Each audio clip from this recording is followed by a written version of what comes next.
You're listening to the Tumbling Saber Podcast, a member of the Star Wars Commonwealth Podcast Network.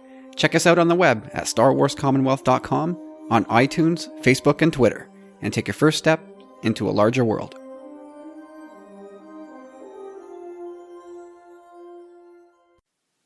Hello lads, we've made it to the other side, post Rogue One. It's a quick one this week. It's really to say the obvious. How did you find the film? And I can't wait to sort of hear what you guys thought about it. From a personal point of view, I loved it. I thought it was a brilliant addition to the saga. And I agree with what James said. It's a 3.5. It fits brilliantly between Episode 3 and A New Hope. And I think they've done a great job. I loved all the Easter eggs that appeared throughout the film. The Rebels ones were obviously very good. The little astromech that made an appearance, the announcement of the General over the Tannoy, and a certain spaceship parked at Yavin 4. I also love the connections to A New Hope. I loved the ending, and having now seen it twice, I think the CGI works. I think Tarkin was very, very good. I even think Leia was better second time round. And I can't wait to watch it again and again, picking up more and more things as I do. I also am very much looking forward to hearing what you and the rest of the Commonwealth think about the film and discussing it for many, many months. Take care, lads. Speak to you soon. Bye.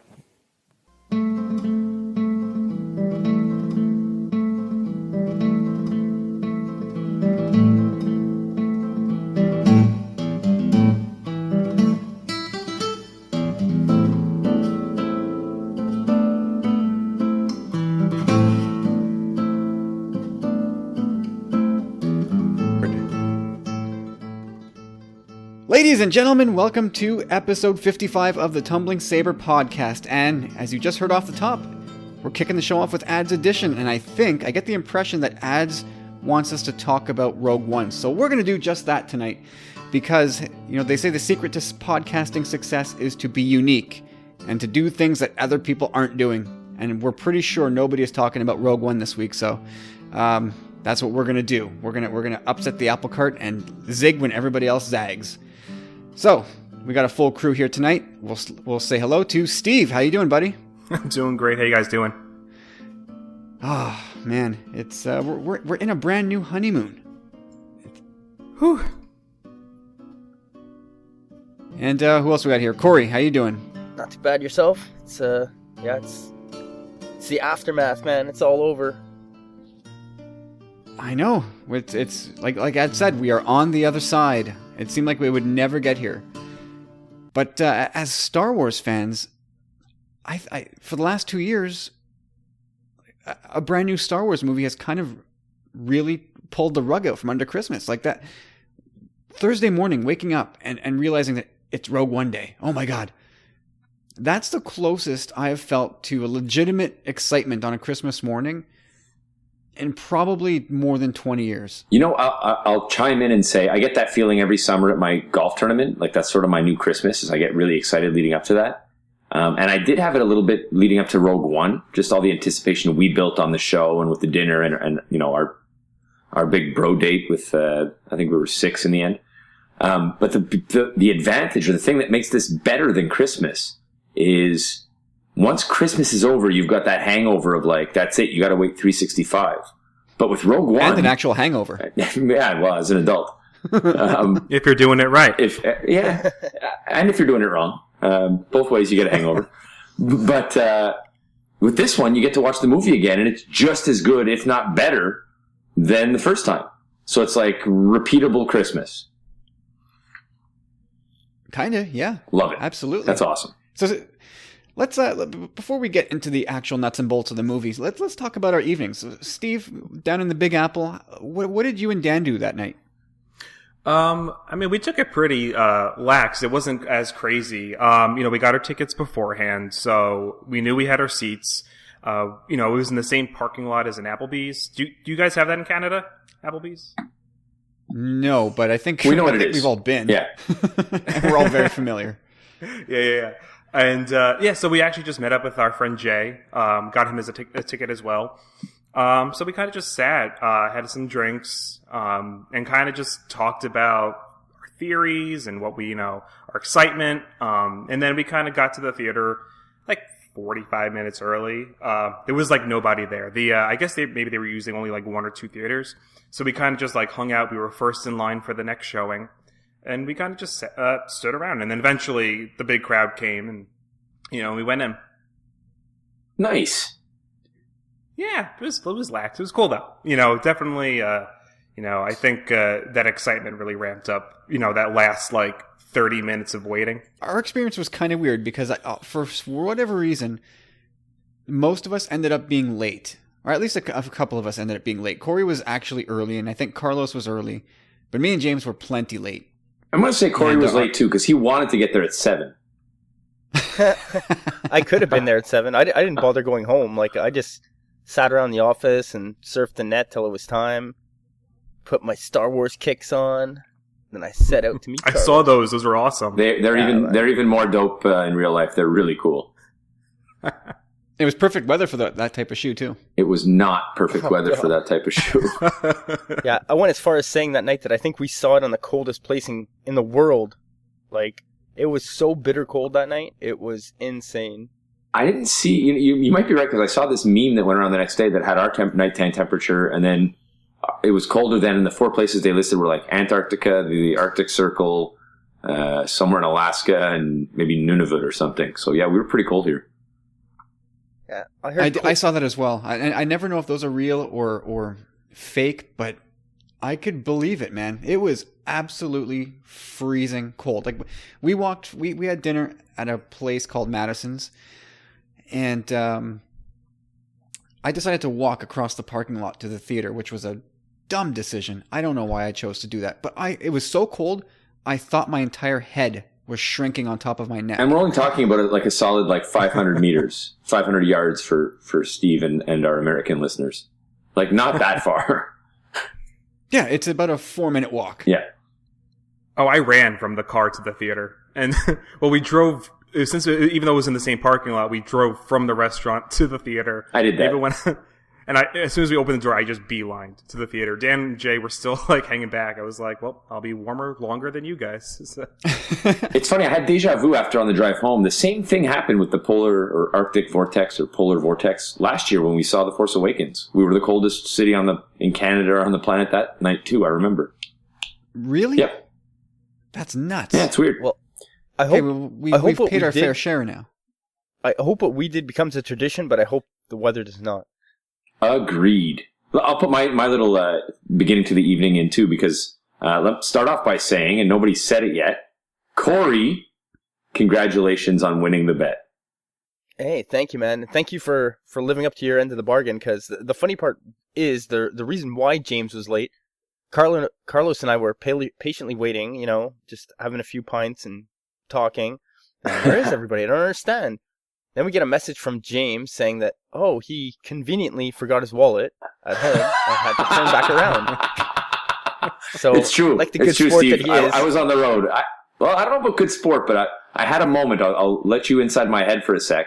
It's snowing like crazy, freezing rain. The driving was pretty miserable, actually. And so I'm out on the road, and I'm already a little bit late. And I realized that I've worn a different jacket than I was in all day, and so therefore I don't have my wallet. And I've lost the bet. So I owe Corey tickets and calamari. So I'm about to get to the exit, and I think to myself, so am I going to be the guy who shows up with no money after losing a bet and says, guys, can you spot me? Or am I going to be the guy who's 40 minutes late? And it was really no contest. I swerved off at that immediately at that next exit. You got to take your lumps, you got to choose your battles. I'd much rather be late guy than don't pay your debts guy. I have to say, though, it was way worth it. Like, reading Catalyst building up to the movie was definitely... It added to the whole experience for me big time. Yes. Which I was happy about. And the calamari was absolutely delicious. Yeah, it was pretty good. So good there every time. I thought it was pretty good. Like, on point. Yep, I would agree. That was some strong calamari. Not rubbery, not fishy. Perfect.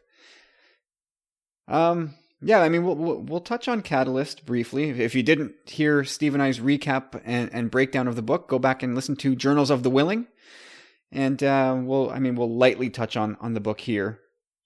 But yeah, we all showed up to the restaurant so bloody late, or I should say, we all got to ordering so late that we really left ourselves no time for the actual eating of the stuff that we ordered.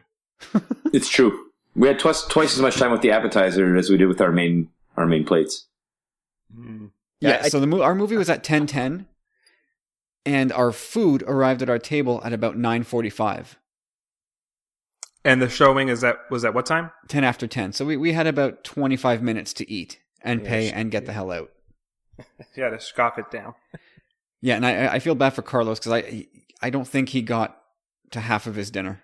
You should have had it to go and then just finished it when you were watching the movie.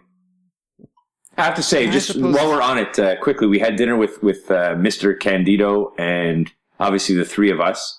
And shout out to Eric who showed up too and brought me an epic, amazing gift. Some footage from our skydiving experience 20 years ago.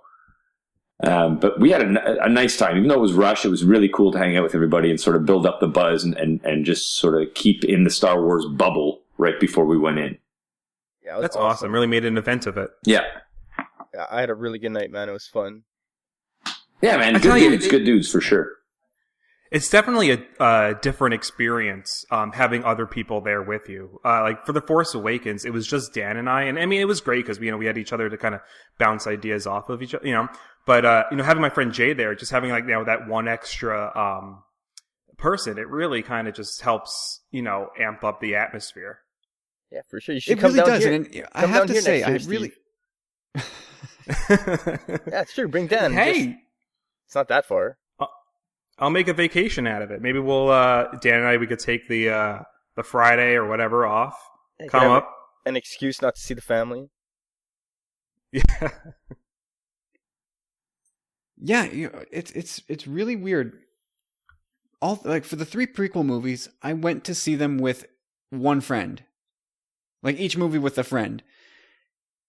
And now that we're into this podcasting thing, we're meeting friends through Twitter and expanding our base of Star Wars friends, it becomes such a more rewarding experience to take part in these things with other people. I wouldn't give back my prequel experiences, but I certainly do wish there was a more social aspect to it. I was there with you every time. That's not the part he wants to change, Corey, honest. But Corey, we didn't sit together. We weren't in line together for The Phantom Menace or Attack of the Clones or Revenge of the Sith. Like we sat separately. And remember, this was the era of no assigned seating. So it was just grab a seat wherever you can once you rush inside. So much more civilized now. And I think, I'm married to the assigned seating thing now. Don't ever take that away. And I doubt they ever will. But I think the era of having to line up so you can get a better seat added to the whole social experience, because you didn't want to show up at the last minute and be stuck either in the front row or up in the corner somewhere. You didn't want that. You wanted to get a decent seat. The Matrix. Last time I had to get up there hours early to get a good seat. And now you don't have to, right? Yeah. You could do like we did and just stroll in 5 minutes before showtime. So you can miss, like I noticed last year, and it was the first time I had taken part in this thing with assigned seating, that there was no buzz at the theater. And there's no crowds of people just hanging out outside the cinema door. That's a good point. Well, I don't think that would have happened this year anyhow, being colder than it was on Mars. No. I mean, you can. They let you in to line up. It's big enough that they let you line up inside. Corey, I think that was literally true. Yeah, it's true. There's a crater in Mars that was warmer than it was in Montreal and Toronto during the day. Anyhow, Yuck. Yeah. Absurd. But I agree with you, Kyle. Like I missed that too. There was some of that for the prequels, at least more than there was for this. Guys walking around with lightsabers and stuff. But I didn't see one of those. Even though the crowd that we did you nice. Yeah, right as we were sitting, right before it started, there was a stormtrooper and a Sith who walked in. Nice. Yeah. Yeah, there was the crowd was good though. Like everyone was pretty riled up. Agreed. Okay, so let's start picking apart the movie here for ads since he asked so nicely. We talked about our night leading up to the movies, and then we sit and we expose ourselves to what felt like a half an hour of stupid ads. Not ads, our friend. I mean, Easy ads now. Whoa. That's a good dude. Lame advertisements for Best Buy, Toyota, Nissan, Lexus. What else? I don't know. If there were so many advertisements, it was just enough. And then we've got what, 2 or 3 trailers, and then it started. The Lucasfilm logo, a long time ago in a galaxy far, far away, and then cut straight to the moon of Lamu. My theater had a reaction to that. The no opening crawl. I guess a lot. Interesting. Yeah, Do tell. Well, I guess a lot of people were expecting that, like, you know, that uproar of music and that excitement, and then you just I heard more clearly the guys sitting next to me. They're like, "Wait, what?" You know, there was just like, I guess, you know, a lot of people, you know, I mean, we knew that there wasn't going to be one because, you know, we keep up with the news, but I guess a lot of people were just, they weren't expecting that. I think eventually they got into the film, but yeah, there was some confusion. I felt like our theater was informed. I felt like it wasn't surprising to our theater. Did you guys get that impression too? Well, there was no audible WTF. There was no murmurings of what's going on here. No, it seemed expected. Something? But I also attribute part of that to just people in our market just not caring. Not even noticing there was no crawl?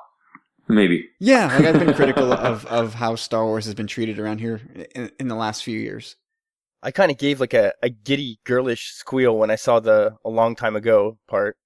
I don't know if you heard that. I was like, you know, I wouldn't say kind of, but I would stress the girly. You definitely did that. Yeah. I was happy awesome. they did that because that was not really. I didn't know they were going to do that either, but at least they did in the least. But you know what? I think that's a good way to keep it. That's the thing to keep. A long time ago in a galaxy far, far away is the thing that will tie them, you know, make them all Star Wars movies without crawls. Mm-hmm. And we also have the shots and the pan outs from space. And I have to say that even though like seeing this thing and looking back on it now, it was so late, and then seeing it the first time, it's still almost like a dream. But I have to say that opening was awesome to me. Like the pan out, and like I was like, what am I looking at? And then I think you were seeing the rings of around a planet, and I was like, wow, man, like that was awesome. Really cool. It was beautiful, that shot. It was. I'll say it, and we'll say it about 100 times on the cast, but I'll say it for the first time. To look at, it was just one of the most beautiful, impressive, awe-inspiring looking movies I've ever seen. It was just a great looking movie. Yeah, it checked all the boxes in that regard for me. 100%. So was it a mistake to skip the crawl now that you've seen it? And we all knew, so we could prepare ourselves for it, and we certainly did by talking about it here ad nauseum. But now, once it happened, did you find yourself going, damn, I really missed the crawl? No. Nope. Okay. Go for it, Steve. Yeah, go for it. No, I was just saying, I don't think it was a mistake. You know, it's obviously something new, and they're trying to break the mold in some way. I mean, obviously they kept the tradition long time ago. The pan. So, you know, there are going to be some trademarks I think they're going to keep throughout every film. I mean, we'll see what they do with Han Solo and going forth. But I think we just, as a fan base, have to get used to it. And I think I can't speak for everybody, but I got used to it as the film was rolling because I felt so invested in the story that, 10 minutes in, I forgot there wasn't a crawl. So, I mean, what did you guys feel? I didn't mind at all, to be honest. Like you said, we all knew it wasn't going to happen, but regardless, like the spin-off movies, the Star Wars stories, like I've said it before, they can't be bound by the crawl. Like the crawl, I think, should be like saga sacred. And like we kind of knew what this movie was going to be about already. Like there's no need for it. And like you said, Steve, we got the long time ago. We got the pan out. It's a good way to keep things familiar. The only thing I would say that the crawl could have accomplished was as a catalyst recap. And I didn't even think about putting that in the post that I put on the blog, but I think that might have been a good way to catch fans up who haven't read Catalyst. Yeah, and to add to that point, one of the criticisms of the movies, and I had it a little bit too, is on first viewing it feels a bit disjointed and hurried, like rushed. And I wonder if a crawl might have tightened that up. They could have, done some of the storytelling, explaining scene setting that they, were forced to do in the first 10 minutes of the film. Yeah, I get what you guys are saying. It gets away with it, but I felt the same way in that sense that it did feel somewhat rushed. I mean, like, Catalyst, yes, does kind of lend to your being able to kind of better cope with what you're seeing, but it shouldn't be like that for all Star Wars fans, as we've talked about in the past. But yeah, I agree with you, Corey. It should only be saga sacred. I'm just saying if there's an effect of the crawl, maybe the fact that people, if there's a complaint about this movie, I've heard it's maybe the way it starts, and it feels it's sort of hard to follow right at the beginning on first viewing. Yeah, things happen quickly. And maybe the crawl in the other movies is the reason you didn't have that feeling at the beginning of any of the other movies, because you had a sort of nice little narration, stage setting opportunity. Yeah, I mean, we're at this weird stage, at least with this movie, that, and maybe this is what they do with all standalones going forward, is that the novel that ties into it is essentially a $30 crawl. Because Catalyst was a perfect crawl for it, considering where the movie picked up. But in terms of the casual fan, like Steve, in your theater, people were like, "Huh?" Oh yeah. I try to put myself in their shoes. Like, did they walk into the theater going, "I got gypped out of a Star Wars experience. Where was that crawl?" So for us, yeah, fine. We'll adjust. We'll adapt. We know what's going on. But for the average Joe, I wonder how they feel about it. I'll be curious to ask some people at work who got around to seeing it, who might walk by me and say, "It's weird. It was weird. It started differently. I didn't know they were going to do that." I wonder how those people will feel. Who knows? Lucas might be gauging response, and they may change it going forward. I have to say, they might. I think the ship has sailed. I tend to think that they'll stay consistent with it. They'll just charge ahead, forge ahead on that path, and I don't think we're going to see crawls anywhere in any of the standalones now.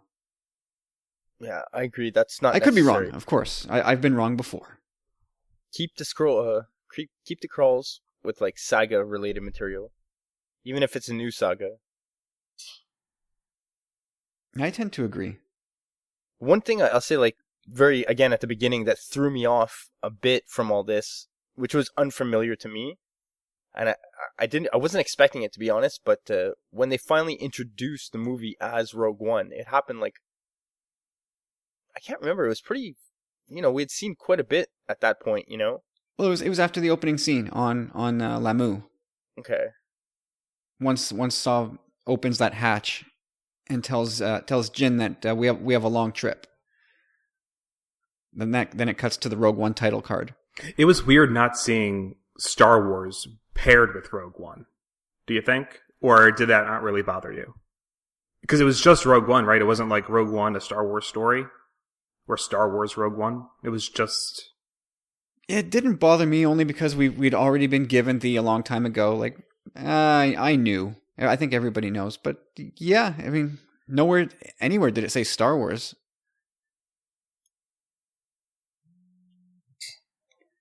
All right, so I mean that opening scene, 10 minutes, which was basically the epilogue to Catalyst.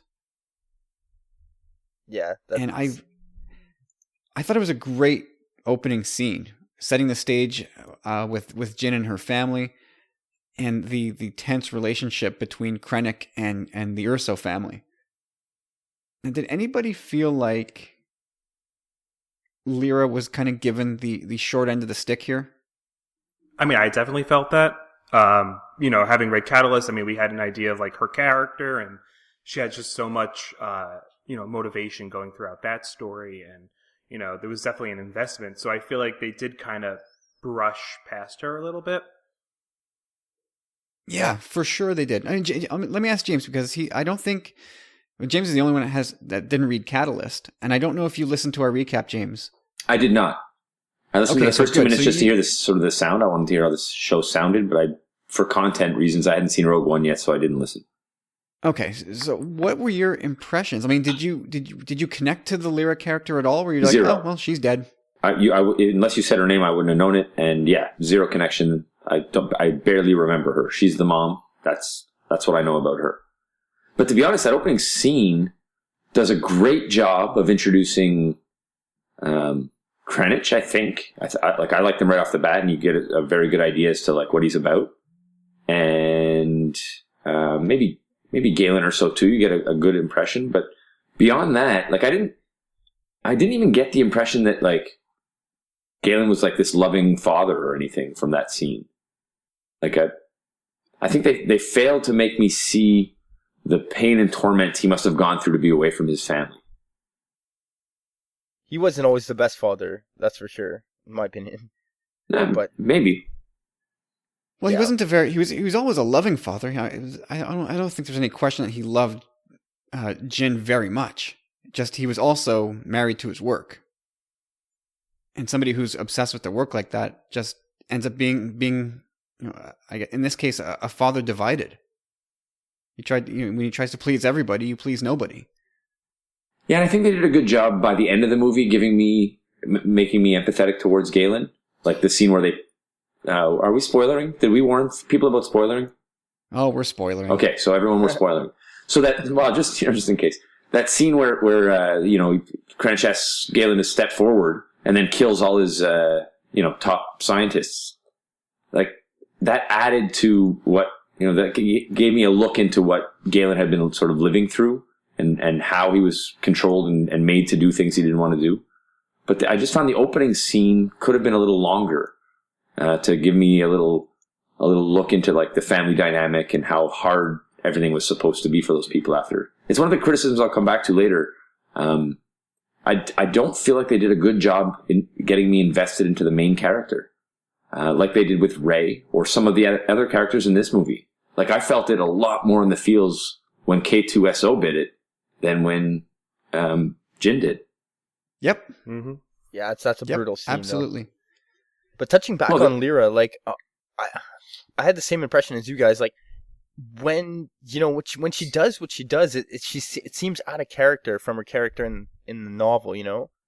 Like she seems like yes, her and Krennic have a special relationship, but it seems she's like nervous almost, whereas she's such a strong woman in the novel. So what she did kind of seemed a bit out of character for me. I guess she was... In what way? Oh, go ahead. In what way, Corey? Well, just she seems, like I said, like when she's hiding the gun and all that, like it seems so like she's like shaking. I would have seen her if she was gonna like try and put a bullet in him, it would have been more confidently, like the way her character was portrayed, kind of. I never saw her as the violent type. I think she kind of reads the tea leaves, knowing that Krennic is there, and she's so dead set about not following through with what they've got cooking that I think she'd rather die than go back. Steve, I know you're about to pick up on that. Go right ahead. Well, I feel like at this point, she's at a breaking point. Like because of Krennic and the Empire, she's had to like, uplift her entire family. Her entire life as she knew it had been kind of ruined by Krennic and the Empire.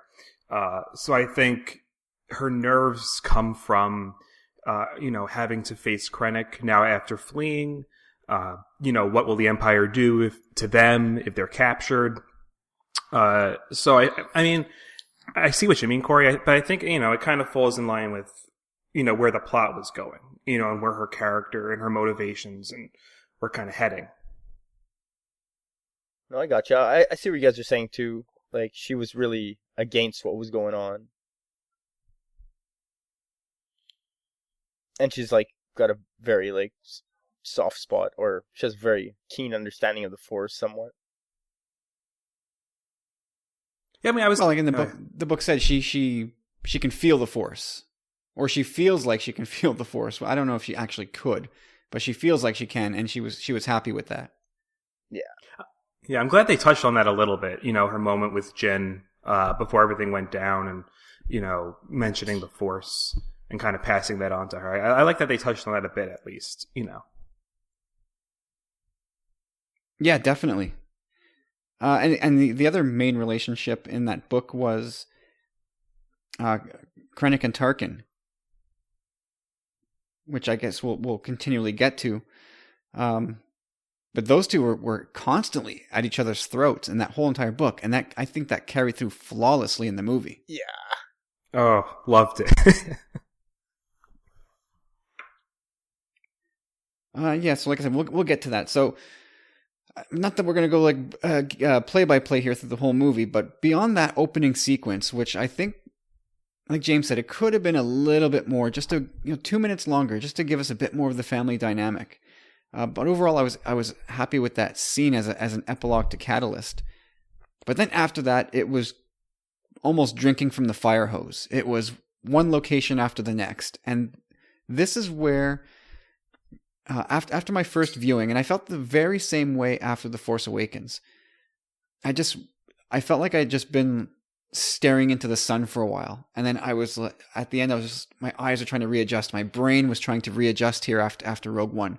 What have I just seen? What was all of this? I know I liked it, but I can't process this right now. That was my initial reaction. And a large part of that was that opening sequence that was just bang, bang, bang, bang, character, location. Wow. It took me a while to kind of get into the movie because of the pace it came in at. Did you guys feel anything similar? Yes. Okay, good. I'm glad I'm not alone. It felt, Yeah, Carlos I'm on the same page. Candido pointed this out to me, but he said it sort of felt Batman Begins-esque at the beginning. And after he said it, I immediately recognized, why it felt familiar to me. I agree 100% that it had a very Batman Begins feeling at the beginning. Yeah, it was just, I don't want to say, like, saying it was all over the place makes it sound like it was incoherent. And I mean that in a good way. I think that's a terrific movie, and I just mean in the sort of the epic introduction, the sort of scale of information. Yeah, exactly. And I think the one good thing I'll say about those sequences is I think that there is the perfect bridge, visually speaking, between episodes 3 and 4. I think it combines a perfect amount of prequel era stuff, and specifically centering on that clone turbo tank that we saw on Wobani, the Imperial labor camp moon. That's straight out of I want to say the Battle of Kashyyyk, if I'm not mistaken. And so there's that element, but it also had a lot of the grittiness and lived in look of A New Hope. So I thought right there and then, I'm like, this is just visually speaking the perfect bridge. And there were more moments like that in the movie that just perfectly, because I always had a trouble mentally going from episodes 3 to 4. I just couldn't see any cohesion, but now it's there, and I'm so glad it is. Dude, there was so much cohesive stuff here. Like, by the end of the movie, I was literally shocked. But I was seriously shocked. Corey's calling his own shots now. I caught myself. But Basically, he is. I was shocked by the amount of Easter eggs. The amount of Easter eggs in this movie were astounding. Like, I thought maybe a few, but wow, they were... Well, I mean, they slap you upside the head right away with the blue milk. Yeah, you're right. It's front and center. I guess we can talk about Easter eggs a bit later, but yeah, there were quite a few of them. What else do we want to talk about? Do we want to talk about some of the characters? And casting. I think the casting was brilliant. Me too. It's one of the highlights. Yep. Every time people ask me what I liked, I say that the casting of this movie was awesome. Yeah, spot on. Nah, you're not going to like one of the ones I didn't love. But beyond Jin, who I didn't hate or anything, meh. I'm not sure if it was the writing or the actress. I'm not sure who got it wrong. Why I should have cared when she was on that beach. I cared about him, but I didn't care about her. So I think that I'm not sure what the problem is there. But beyond that, I think the casting for everyone else was really good. I loved who I was supposed to love. I said this to Carlos on the way down the stairs on the way out of the theater. I said I felt like a sucker for loving K2SO as much as I do, because I could tell I was supposed to, but despite that, I just fell in love with him immediately. I have a really, really soft spot for droids and astromechs, if anyone doesn't know. That's true. Yeah, but everybody, I thought from the small roles right up to everybody beyond Jin, I thought they did a really, really good job in the look of the actors and the way they carried themselves. No complaints. Who's anybody that stood out for you or was bad for you, Steve? No, not necessarily bad, but I think I kind of agree with you on Felicity Jones a bit. And actually the guys, Dan and Jake I was with, we kind of, we talked about that a little bit afterwards. We didn't feel as invested with her as we did with Rey. And I don't know if it, the fact that they kind of brushed through that beginning scene, I don't know what it was. I don't know, maybe I'll feel different after, repeat viewings. But K2SO, I think, was for me was the big standout. I thought Alan Tudyk did a solid job. It was hysterical. He really was. Oh, he was so funny. I think every single thing he says is funny, except for the moment he dies when he says goodbye and then smashes the console. It's almost they should have almost sent him out on a laugh. Like I get that why they didn't. It was an actual dramatic, emotional scene. But I bet you there was. I bet you there's a writer who could put in a laugh there in a way that would have fit. Yeah. I think he definitely fit. And, this being a war film, these characters definitely fit those war film archetypes. You had like the comedic character with the tragic end. You had like the religious, guy with faith. You kind of had the, like you had Donnie Yen's character, obviously was the religious one. And then Baz, right? Baz? Am I saying it right? Bees, yeah. Baze, was obviously the more like, hard-headed, not hard-headed, but cynical, right? The more down to earth, I just have my blaster and that's it. You definitely had these war archetypes, and I think they nailed that to a T. I heard some people kind of hating on Riz Ahmed's character, Bodhi Brooke, but I have to say, wow, I was going to say really he's one of the character. standouts for me. Me too, big time. I really, really, really liked what his character did with that. It was powerful performance. I could see why people. I didn't hate it at all. I could see though for some reason why people might not love that performance. I mean, he was off kilter, right? He was sort of this neurotic. I don't want to say weak or spineless. I almost feel like he should have played that role like in two phases, and he should have been maybe the more neurotic guy after he was interrogated by the slobby tendril monster. Like it was supposed to make him crazy, right? It was like he was crazy before. Yeah, he was scared before, I think. Yeah, he was super. But it didn't play that differently. Defected from the Empire, and he was told, he had a mission, and everything was falling apart around him. Yeah, like I said, I didn't hate him at all, but I could sort of see why it was sort of a role. It's a standout role, and I could see maybe why it would rub some people the wrong way. Although I liked it. I love how they all came together. He was one of the standouts of the movie. I was really happy with his performance. Yeah, me too. How about Mr. Andor? I was kind of surprised with him right off the hop, where he meets that informant, I guess we could say, the dude with the broken arm, This- and then he blasts him in the back. This stood out for me too.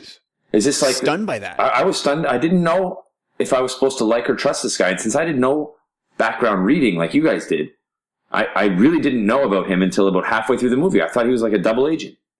Well, I didn't. I had nothing about Andor. No, see, because I didn't read. I thought maybe you did. I think he did what he did out of compassion because he knew the guy was going to get busted anyway, right? He compassionately killed him. Remind me not to let you be my doctor, Corey. Well, we don't we don't live in the Empire era yet, but I don't think there's any compassion there. I think that was, this guy's going to compromise me. I have to get out of here. This guy's toast. well, yeah, I think basically like he was getting out of there. Drink. Like, he was like, he's like, I'm out of here. Like you're either going to slow me down or one way or another you're getting caught. This is going to be easier for your life. Like, No, it's gonna be easier for my life. That's the difference. He wasn't thinking about the dude, man. He was thinking about himself. Yeah, he's thinking about the mission. I need to get off this planet with your information. I can't have you blow my cover or get me caught. So, better you than me. Bam. I thought it was an interesting introduction. That's pretty cold. That's a very different take on what we're used to seeing the Rebel Alliance portrayed as. We're used to seeing them as these kind volunteers who are basically the antithesis of anything Imperial. Yeah, you know that there's a definite moral gray zone there. I think That's this the is first part thing of I said the coming reason out of that the people theater. like this movie. Yeah, sorry, Corey, but I think that's part of the thing that people are latching onto about this movie. It's not your classic good guy, bad guy, white hat, black hat. It's got nuance, and the bad guys are good and the good guys are bad, and they all have backstories and are, makes everybody more relatable. And certainly that's part of what everybody's loving about this movie. Sorry, Corey, I didn't mean to interrupt you. no, it's fine. Like I was just basically saying that when we got out of the theater, that was one of the first things I had discussed with you guys. Was just, wow, the dark underbelly of the rebellion. I get that it's a wartime, and war's hell and all that, but like Kyle said, we'd always looked at the rebellion as these, valiant and great people, like with great values, and there's quite it's not all that peachy clean. Peachy Clean. You just titled the episode.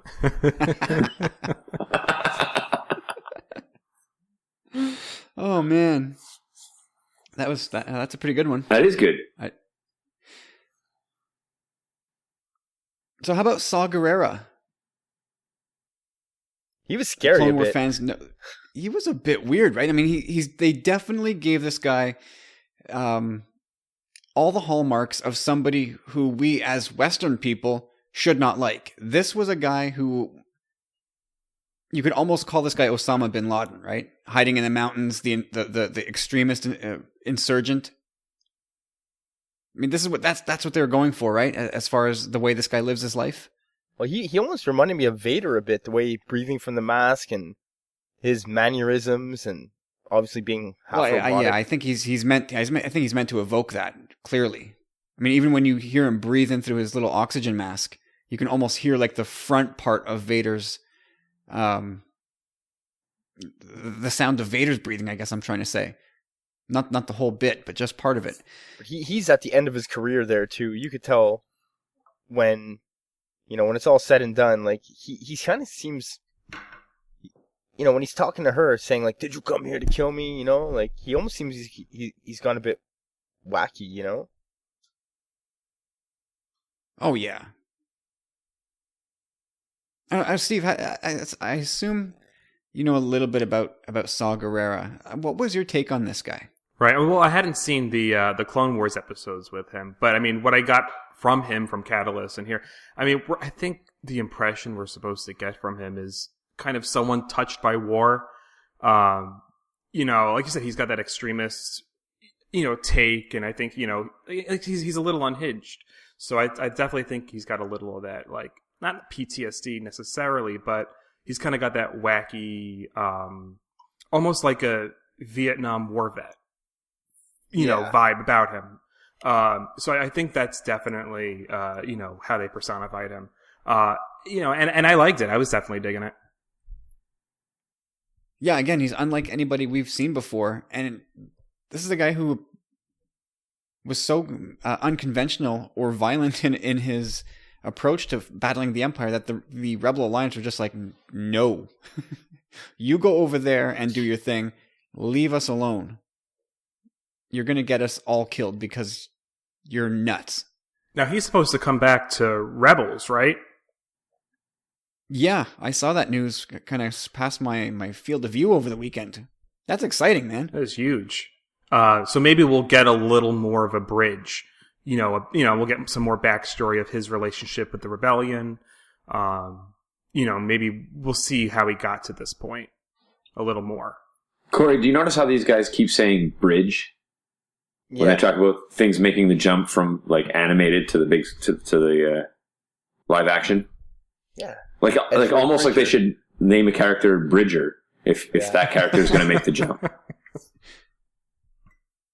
No, I love it.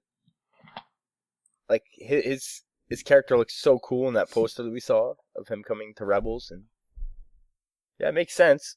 Should make things pretty interesting. Should we probably get a taste of, first news of the Death Star? Probably. I have no doubt now after seeing Pablo Hidalgo's tweet this yesterday, the day before, about the long game that Disney's playing.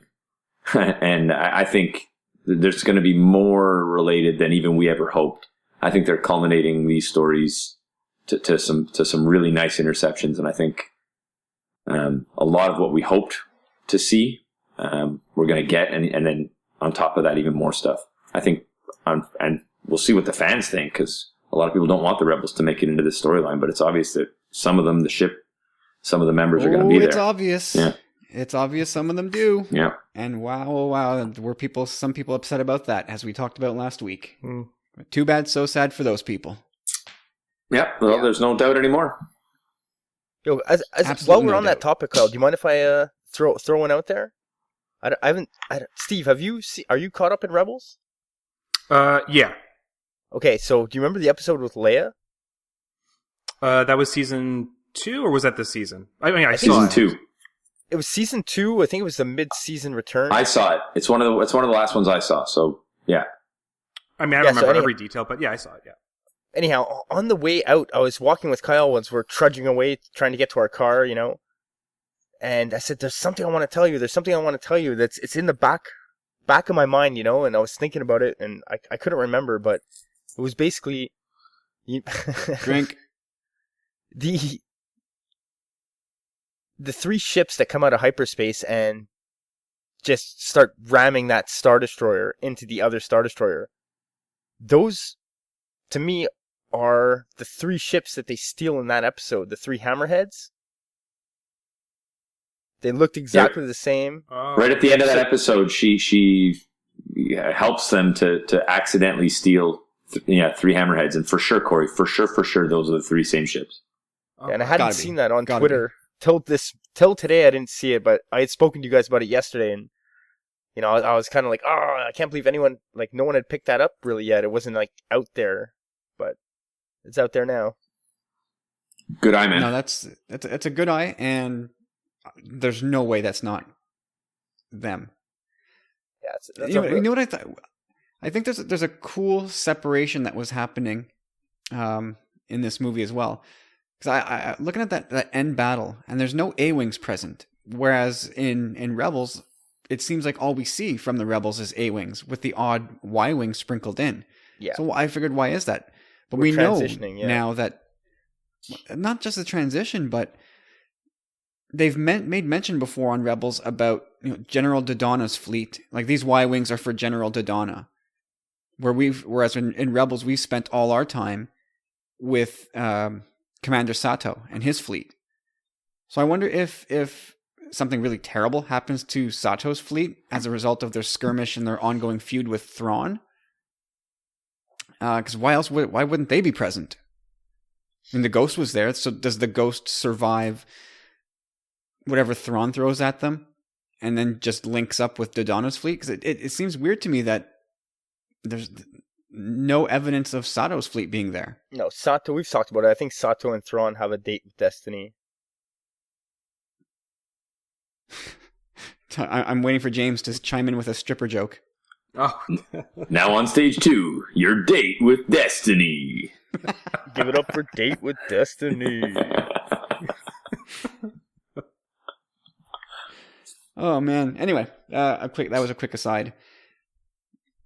Let's talk about Baze and Chirrut some more. I feel like those are two of the characters that we're going to see a lot of in the future. I mean, these guys were once upon a time guardians of a Jedi temple, for goodness sakes. I think for sure we're going to get a whole bunch about these guys. Can I ask if you guys were disappointed not to actually get a little more Church of the Force, information, more Force lore? Yeah. yeah. I mean, Well, I put that on myself because as long as anybody would listen, I would say this movie is going to teach us a ton about the Force, and it taught us virtually nothing. Yeah, I was kind of. So I have to wear that one. Yeah, I was disappointed about that. yeah. I mean, I was in that camp too, though. I was firmly convinced that we were going to learn more than we actually did.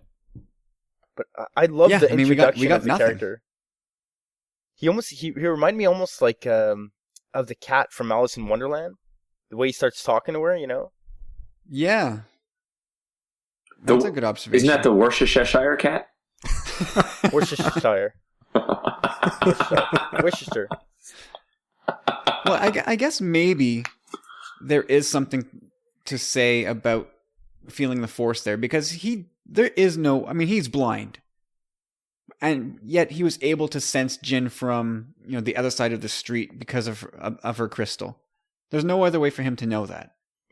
Oh yeah, he says it straight up. He says that crystal around your neck. So unless he is also able to hear the quote unquote crystal song, as we learned about from the Ahsoka novel. So I thought that was interesting. If anything, we learned about the Force that yes, non-Jedi can definitely tap into it. Do you think his light bow is powered by his kyber crystal? well, it's an ancient Jedi weapon, right? Or even before the Jedi, it's an ancient Guardian of the Wills weapon. And he's got a kyber crystal in the thing, so I would say yes. Well, I thought are they two separate weapons? Does he have a staff and the bow? See, Or that's what I was it- going to ask you. But either way, I think it is kyber crystal. I think it's very, very possible.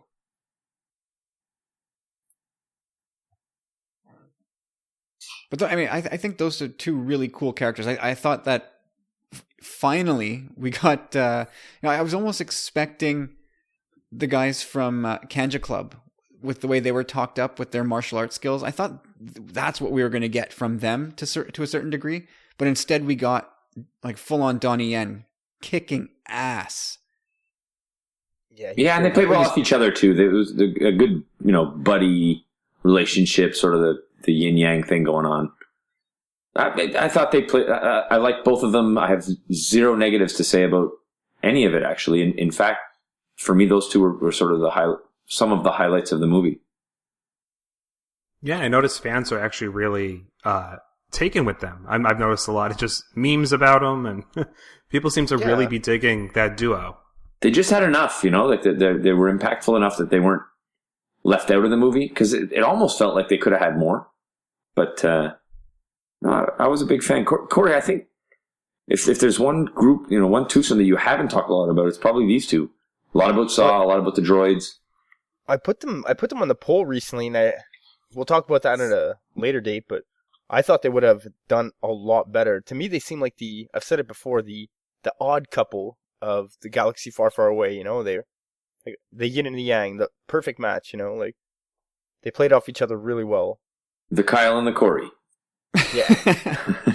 Well, I think one of the things that Donnie Yen Chirrut says in the movie is that Baze used to be the most dedicated guardian of them all at one point. And in this movie, you kind of get the sense that Baze is sort of 1 foot out the door. Like he just kind of doesn't care. He's mailing in his effort. But by the end, at the end of all things for him, he's sort of He's back in it. Yeah, big time. His English was quite good from what we know about him now. That he's not. Well, that's what rehearsal's for. And I wondered. I actually wondered. It was so good. I wondered if they played with it. I think he just practiced those lines Maybe over and over and over. But I agree with Corey. After hearing him speak at interviews, I think they might have played with it. It's yeah. Well, I don't know if they Get him in played the with it, studio but it's definitely they didn't give him anything too difficult to say or anything that's true too too. long. Yeah, everything was short bursts, right? Yeah. So I think we've touched on the whole crew of good guys. I mean, there's the familiar faces that we saw once again: Mon Mothma, Bail Organa. Nice to see General Dodonna recast. Hang on, we can't lose a bet to eat a bunch of calamari and talk about our newest favorite fish. Admiral Raddus, may he, I assume, rest in peace. People are loving Raddus, man, and they should. I thought it was great. Rad. Yeah. Well done, sir. No, I love Steven Stanton. Super, really good guy. Super interactive on Twitter. Like, really, really, really good guy. And he did 2 voices in this movie. He did that and Tarkin. Did he do the voice of Tarkin? He did. Are you sure about that? I googled it on Friday just to make 100% sure. But yeah, man. Did he do the motion capture too, or just the voice? No, there was another actor credited for Tarkin. I didn't see anything linking Stanton to the voice of Tarkin either. But I'll give Corey the benefit of the doubt that he did his due diligence here. Yeah, and looked at reputable sources. Yeah, I think I'm a big fan of the guy. Like I said, he's answered some of my tweets. Like, he likes tweets. Like, I just want to say that Kyle just said he was giving you the benefit of the doubt, but he's not giving you the benefit of the doubt. He's looking it up as he gives you the benefit of the doubt. He should. I'm proud of the guy. Like, and Raddus, I think, is going to be a fan favorite. Like, he was super good. I love the Akbars or the Mon Calamari. Just a quick note on the voice acting, though. I love how many people in the from the animated shows that they got to lend their voices to the film. Did you see the credits? Yeah. I mean, we had Steve Bloom, Vanessa Marshall, even Dave Filoni. Yeah, Sam Witwer. James Arnold Taylor. Yes. I don't know who they played, there. but they were just under the category of additional voices. Steve Bloom does Zeb. Mm-hmm. Rogue One, A Star Wars Story, voice credit for Steve Stanton. It doesn't say which role though. Because I'm sure because he did Tarkin. He does Tarkin in a bunch of animated stuff, right? Yes. I googled who voiced Tarkin in Rogue One. Basically, I think that's what I'll find it. Drink. I do have some beers here, so if you want me to get into it, you are literally going to be hammered. I'm not telling you. I'm telling the listeners to drink. Oh, Corey's disappointed now. Yeah, I was like, well. I just assumed you were drinking, Corey. You assumed right. I gotta wait a whole another 362 days for another Star Wars movie. Oh God, don't talk about that. Well, you know what? Well, while we're on the anniversary or sort of time of year topic, I just want to point out quickly that this is the 15-year anniversary of the release of the Lord of the Rings first film, Fellowship. 15 years, wow. guys. 15, wow. Crazy. You know, just as a good segue, I have this in my notes, but I had a kind of Fellowship of the Ring feel a bit to this movie. Like, this crew, you know, it's kind of like a Wills of the Force kind of deal. Like, all of them needed to interact with each other. They all found each other. And it all happened so quickly, and they all had their own part to play. That if one of them failed, kind of, you know, the game would have been over. So it's just one of those things, like a fellowship, you know? Yeah, you know, I was arguing with or debating with a friend of mine, Brian, on the Facebook about, you know, he came out and said Rogue One was his favorite Star Wars movie, or he put it right ahead of The Force Awakens anyways. So I said, oh, really? You know, tell me why. And, you know, sort of the reasons that we we like the movie, we're the same, and he likes it more than I do. But he pointed out the epic scale of this movie. Sort of felt, Tolkien-esque, Lord of the Rings-esque, bigger even than some of the Saga movies have felt. And I agree with that. I think there was a scale to this, to the feel of this movie that we haven't sort of seen before. And you got to credit, I guess, Gareth Edwards and the team for putting together something that really felt bigger. Oh, it certainly did. And oddly enough, it's something that I now carry forward, and when I look at A New Hope and go, yeah, but see, here's what I countered him with when he said exactly that. I said, yeah, but you can't compare these apples and oranges, because one is a standalone and the other is one act of a 3-parter. So of course you're gonna, one's a complete story with all the parts. No, for sure. From a story perspective, like totally. I mean, from visually. Yeah. Visually, like that space battle. I think that is my new favorite space battle. Yeah, it's right up there. It was pretty epic. I mean, we saw 2 Star Destroyers crashing into each other. Ugh. What the hell? How cool was that? That's incredible. Yeah, that should be forever known as the Raddus maneuver or something, because that was radical. Like, it was so...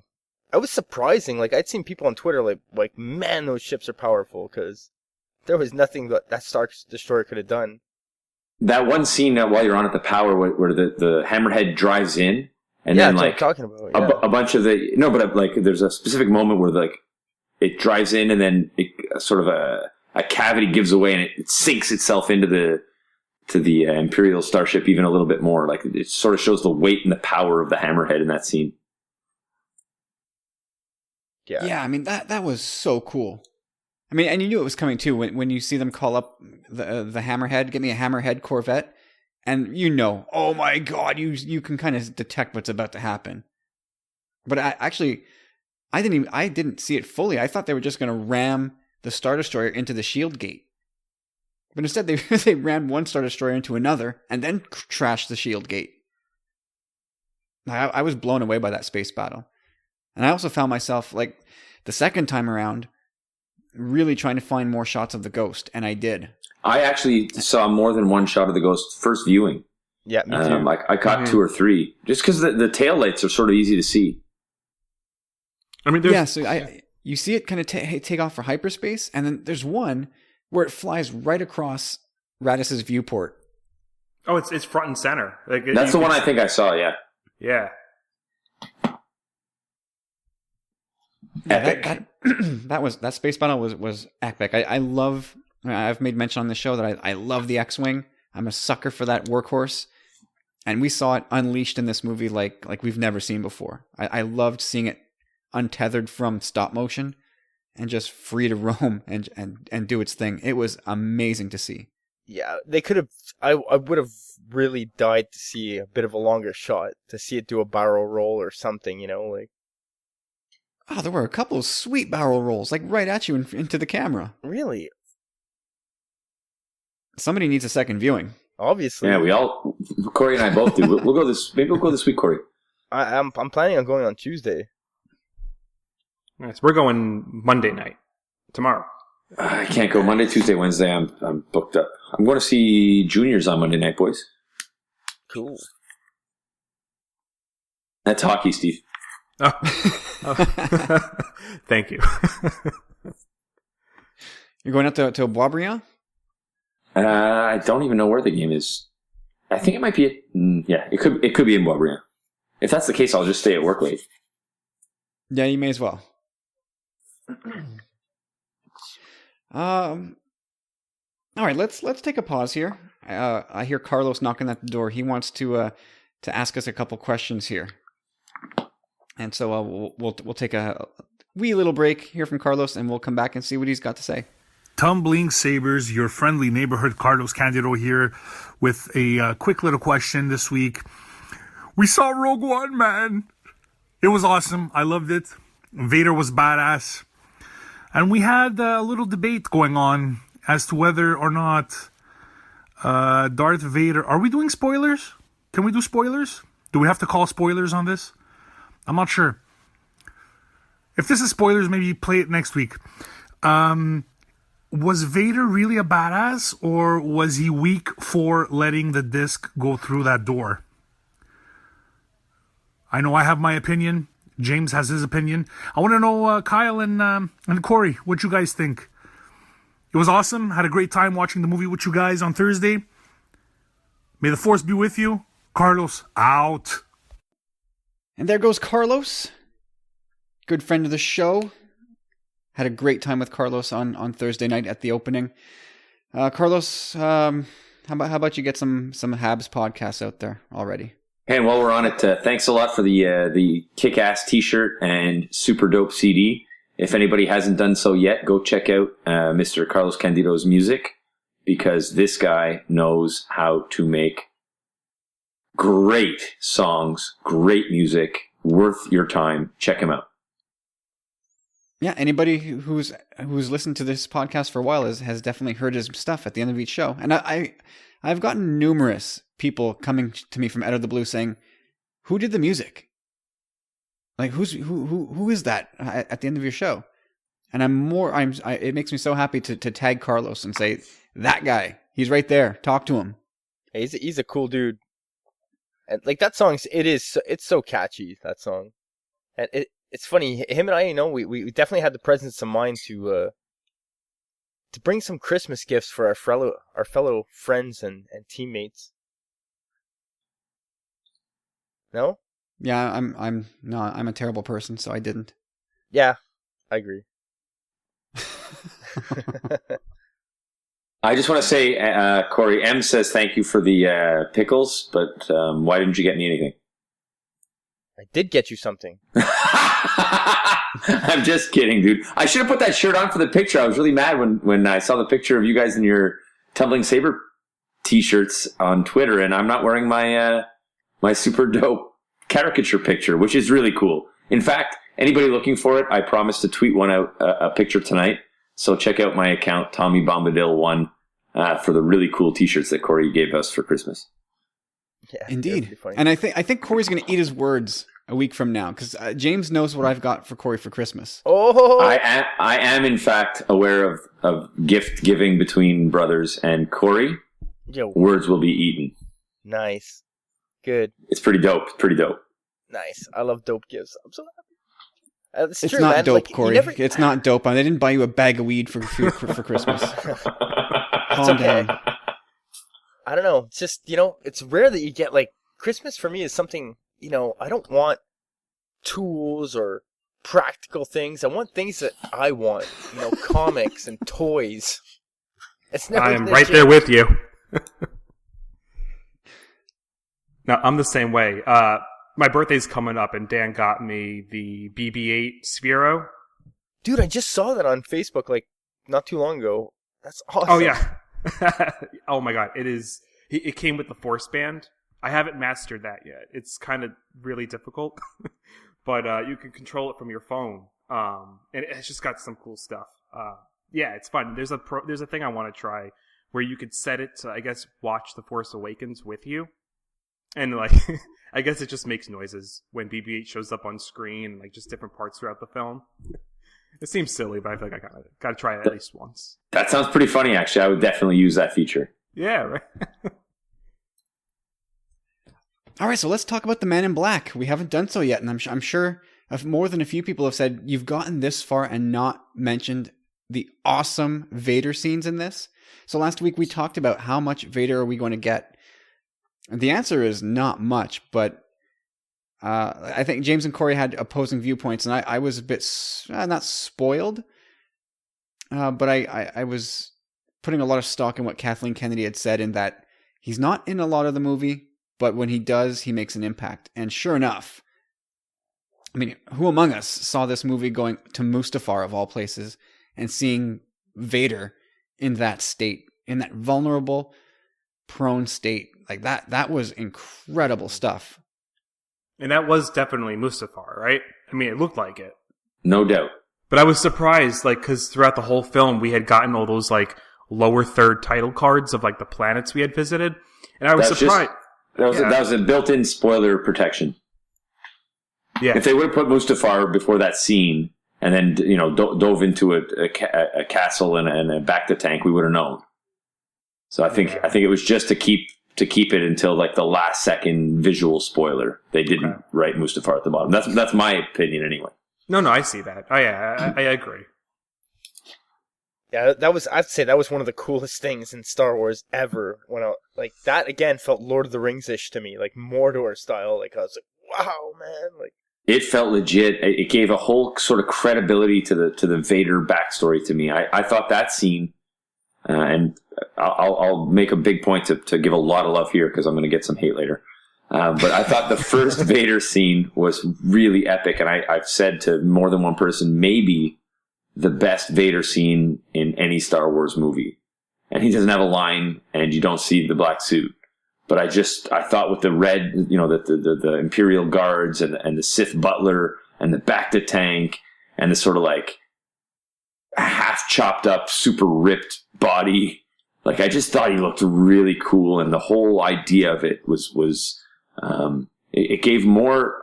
It gave more than any. You know how people complain that no one got to see him chop down the little kids, and we'll talk about his later scene coming up. But to me, this scene, the first Vader scene, gave more to make him creepy and ominous and amazing than any action scene could. Oh, totally menacing. I thought it was fantastic. Yeah, I really wish they had gone all the way. Like I would have been. As cool as that scene is, and it's one of the top moments of the movie, and for some people it might be the top moment, and power to you. I wish we had seen Hayden Christensen's face with the yellow-red Sith eyes. I wish we had seen that, and I don't know why they didn't give us that. Yeah, it's quite odd. I thought too, like it's happening, like this, like they kept it under such good wraps. This is it, but everything was all blurred, and I was like, wow, they really passed up that opportunity, you know. And you know what, I'll say this.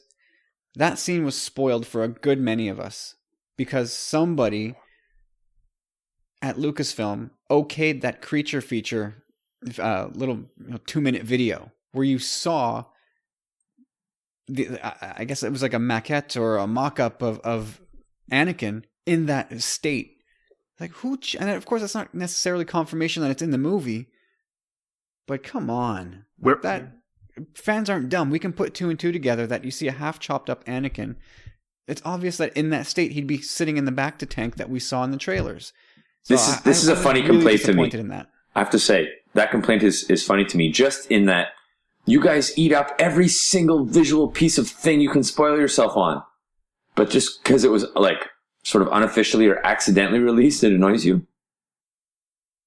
Yeah, because I mean, we know how closely they guard like everything that comes out of their. But if they would have officially released it, you would have eaten it up. No, but they did officially release it. Oh, it was part of the trailer. I see what you mean. No, that was just a StarWars.com feature about the monsters in the movie. Yeah, but if they put it in a trailer, you wouldn't be complaining. You would have been like, "Oh, they just sort of gave us preview to the really cool scene." I'm just saying, you guys, as a group, Star Wars fans don't mind being spoiled generally. And in fact, like we sort of like scooping, so I'm surprised that. So, like something like that, like there was so much speculation on like who's in the tank. You know, like everyone thought it was. Yeah, I think Mark had convinced me that it was maybe Galen for a while, but no, I do see what you're saying. Anyway, I still think it's an amazing scene. And what does it say about Vader that's where he chooses to make his home? The place where it all comes crashing down. He gets chopped into bits. He burns to a crisp. He kills his wife. Nope. You're wrong. Those things all happened to Anakin. Mustafar is the place Vader was born.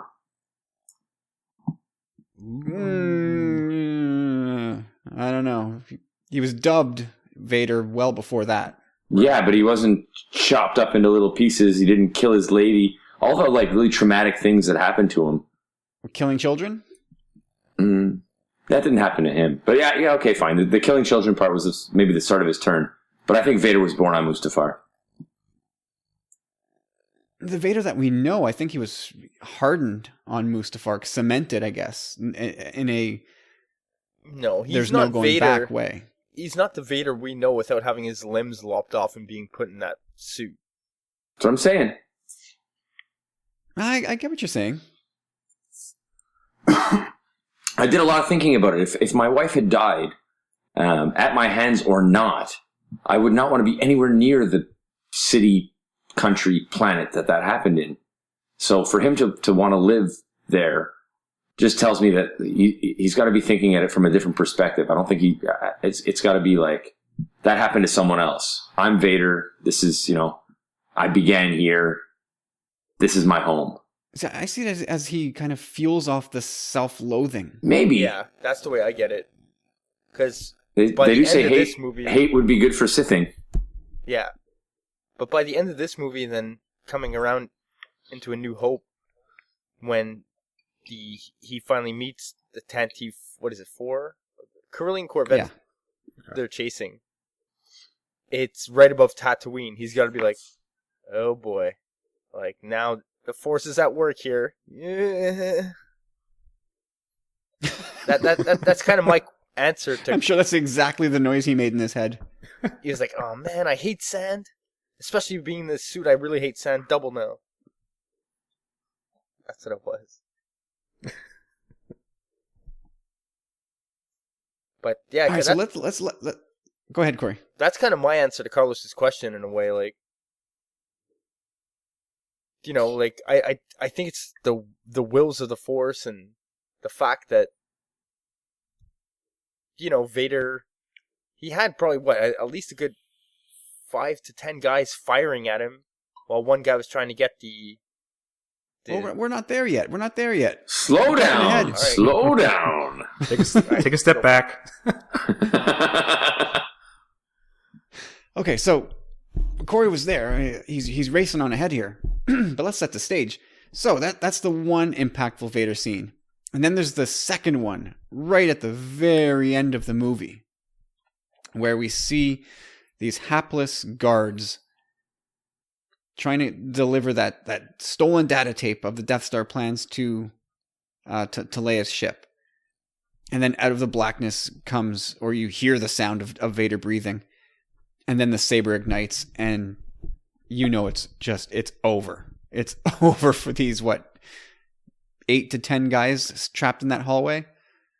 And this is where we had a kind of a discussion where I think that, to me, that's kind of the Vader I wanted to see in this movie. Just a violent, rampaging beast. Because we hadn't seen that. At least not on screen.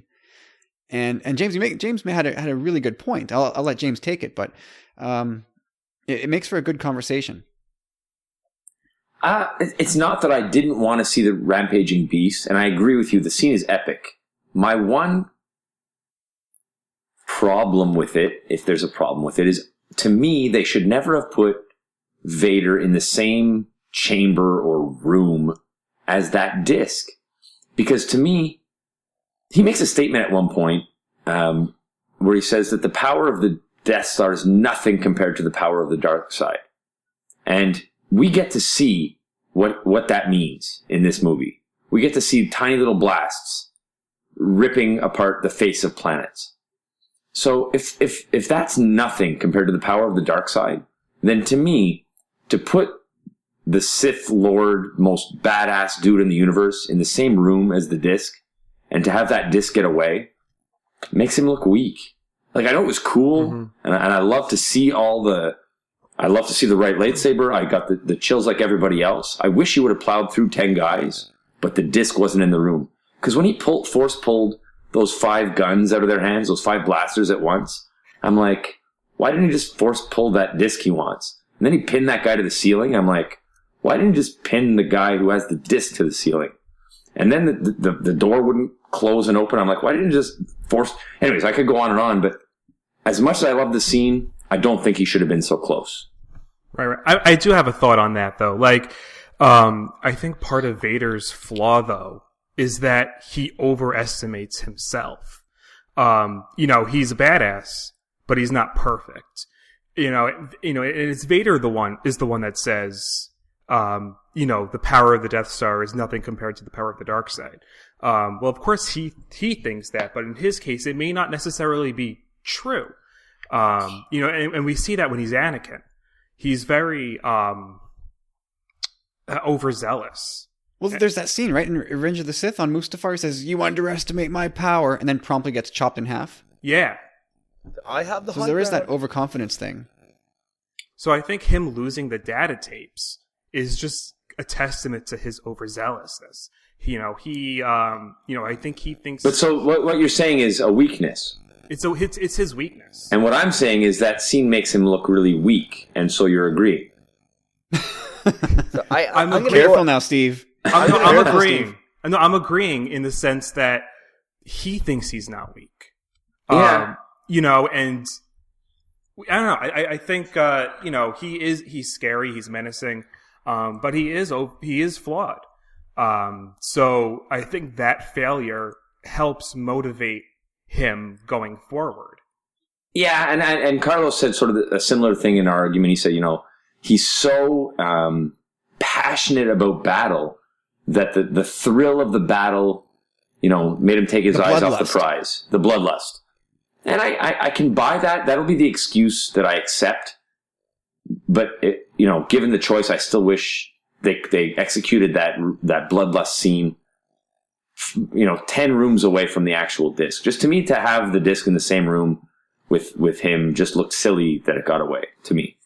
I have to disagree with you guys big time. Well, not disagree. Like, I think you both bring up very valid points in the sense that, yes, the bloodlust and what you had said, Steve, as well. But personally, this scene does anything but make him look weak.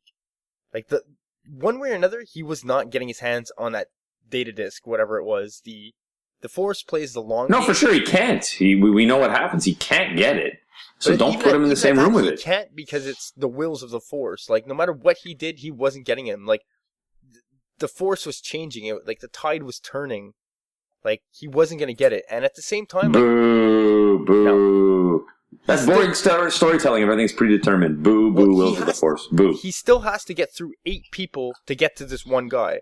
Like, he can't just take the disc while, he has to do things one at a time. Like, take out the guy that's in front of me, take out the next guy, block these 10 shots that are being fired at me, slice this guy in half. I'm getting. If they were Jedi, maybe. If these were Jedi and you had to go through 10 Jedi, I'd let a little weight to your... He had his hands pretty full in that scene. Like, they were peeing their pants. They were screaming for help before they were blasting. Well, and that's one of the things I find so effective about that scene is that you see the look, and it goes to the credit of those actors who are essentially, in my mind, glorified extras.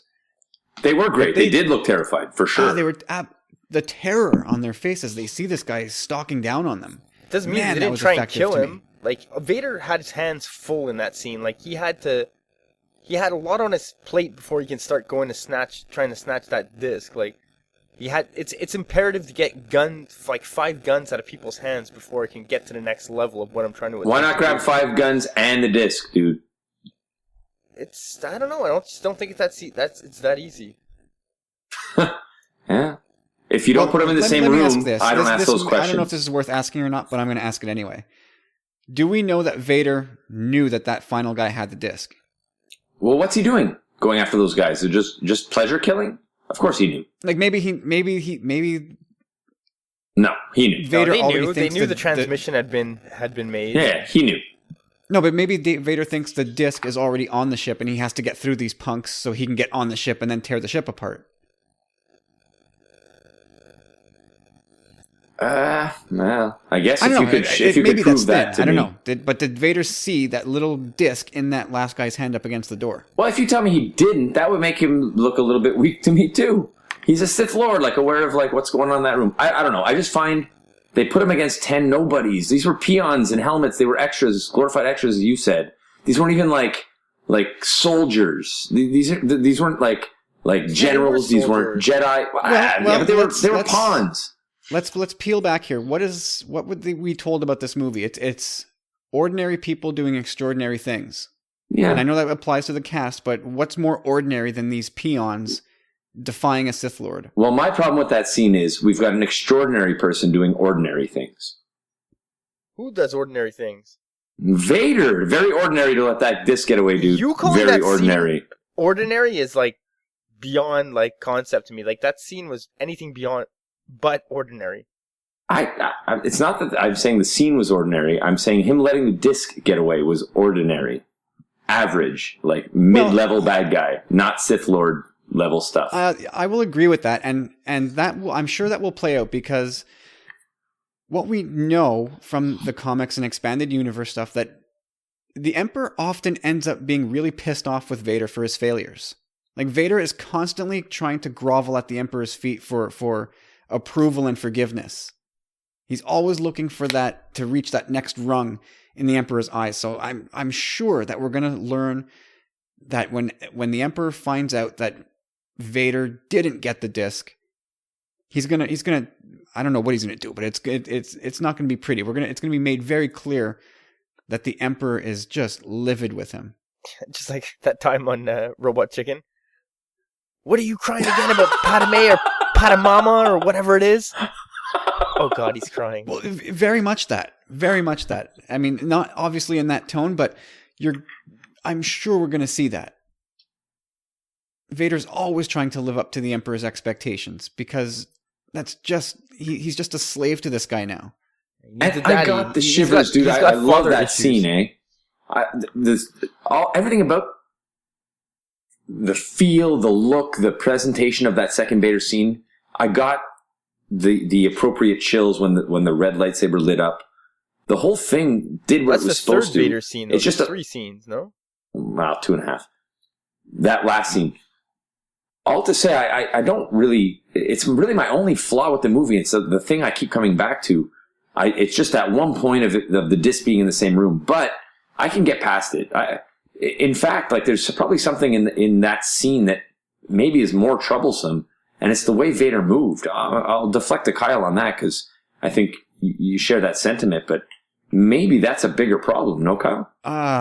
Yeah, and it goes back to something I think I mentioned last week or the week before. Maybe I even spoke about it on Unmistakably Star Wars, is that I could tell from the trailers of the space battle that these movies are going to instantly date A New Hope, which takes place, hours, days later. But now I'm going to look at this Darth Vader that we saw just ripping these little peons to shreds, and he looked fluid and fast and strong. And then fast forward to his battle with Obi-Wan, and he's stiff and he can't move, and he just looks awful. The whole thing looks awful. And I'm not besmirching A New Hope, but now I'm gonna have a really tough time reconciling what's supposed to be the same guy who looks completely different.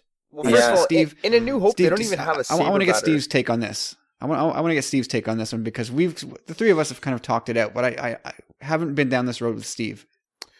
I mean, do you think...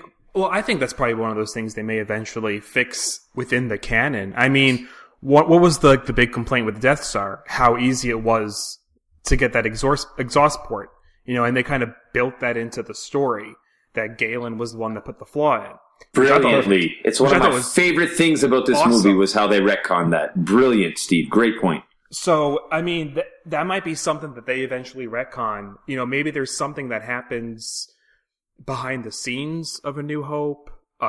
Maybe Vader...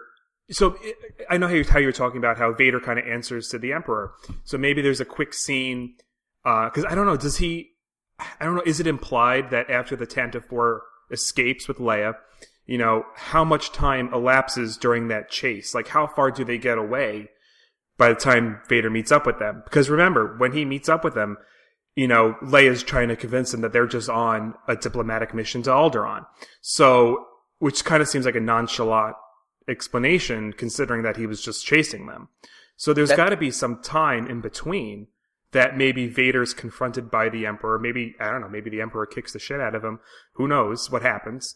Maybe it explains why Vader's a little more... Yeah, that's true. It's either that or Leia had no idea Vader was 10 minutes prior all over them. I think it's more likely that Leia had no clue. Yeah, they'll have to retcon it that way, because now they have sort of a decision to make. But I think they'll retcon it as she didn't know that he was right there the whole time. Yeah, I mean, they might do like a one-shot story, maybe like a short arc, kind of like how in the Star Wars arc right now they're kind of filling in the gaps between 4 and 5. So maybe they'll just be like a little something, like a comic or a novel in between, Rogue One and A New Hope. I think we're owed something. Yeah, I think we're owed something because, yeah, I'm gonna have a tough time with that. And maybe in the end, it's just, you know what. Each of these movies are products of their time, and you just have to get over it and look at the larger story arc and don't look at the minutia of the action. Would you buy, Kyle, that after this event, the Emperor punished Vader physically and depleted his, physical capacities? They'd have to get creative with the storytelling, because my impression is that Vader goes back. In my mind, Vader goes back to his ship after missing out on the plans, gets and goes back straight. on his death, Yeah, you're right. And they just follow that ship on its last known trajectory. Yes, but that's fine. He's not fluid when he sees Leia. He's fluid later when he runs into Obi-Wan. But he has time to see the Emperor in between that. But even when he's with Obi-Wan, like first of all, from what we know from Catalyst and what happens to Haas Obit, he steps out of the bacta tank and he says he feels like $1 million, and the same thing just happened to Vader. So there's no reason to assume why he wouldn't be feeling top shape. So we know that there's that about it, and popping out of like hyperspace where they do to capture Leia in A New Hope. Again, that touches back on that's as far as the Force allows him to go. Like him coming out of hyperspace and getting the plans and them not being there, and the droids landing. The droid that he created landing back on Tatooine is not. It's the wills of the Force. Like that's what I said. He must have been like, oh man, for real. This is all. It's kind of like deja vu, Right. Corey, you kind of just made me think of something. The whole fact that Vader needs to spend time in the bacta tank. Maybe his condition is kind of regressive. So maybe, he doesn't have time to go back into the bacta tank. And maybe I don't know. Maybe that's something they could retcon. But maybe, he needs to, eventually go back and kind of replenish his strength. Oh, yeah. I think you just solved the puzzle, dude. You could write that in for sure. If he's in the suit too long, he just turns into a slow-moving, decrepit old OT dude. But there's nothing about A New Hope that, okay, Vader, he doesn't move all that much, but neither does Obi-Wan. They basically touch sabers. Drink. Yeah, but it's not about that. Rob tried to sell me on that too. Rob from not. It's true. Watch that Gen scene X-Wing. again though. There's a lot of Rob touching sabers, just touch, swirl. Touch. Yeah, but it's still the way he moves.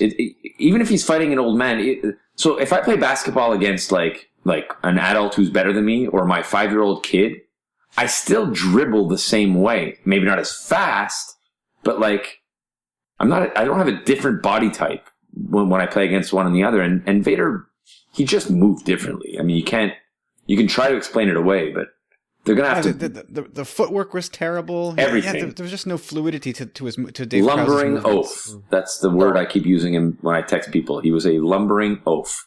I see it more in the scene where he's walking toward Krennic down that ramp and gives him a little force choke. There I see I was like, wow, he's really coming at quite a good clip there. But him using the lightsaber the way he does, I totally buy it. Like we've seen it in Rebels. Kyle already kind of harked on that a bit, Twilight of the Apprentice. He was again quite limber there as well. Corey, anyway, I would like you to think of a question between now and the end of the show. I would like you to pick out something from this Star Wars movie that you don't like. There is some stuff. No. Think about it. You got to come back with an actual answer, not a loophole where you're like, I don't like the fact that this is so awesome. I do have a section set aside here. We could talk about things we did not like.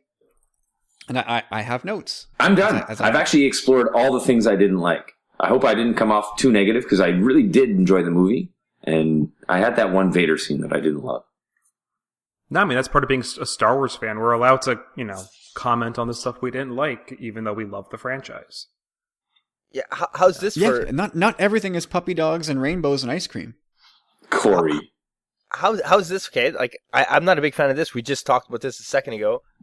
You know, Galen Erso, okay, he did write that backdoor thing into the Death Star so that it could eventually be destroyed. Why make it the size of a womp rat where only one person who can use the Force can pretty much nail the bullseye? Wheels of the Force, Corey. I guess. But did Galen know about that? Well, I guess he didn't want them to realize. Too Yeah, obvious. The Empire to realize it was there, you know? Yeah. Yeah, it had to be the smallest, faintest, most Hail Mary of hopes. But he does say in the movie that if you hit that ventilation shaft anywhere, it will set off a chain reaction. So even though maybe the port or opening is small, you don't have to hit the center of the planet, right? Which is sort of what I thought when I saw the OT, is that the shot had to make its way all the way down.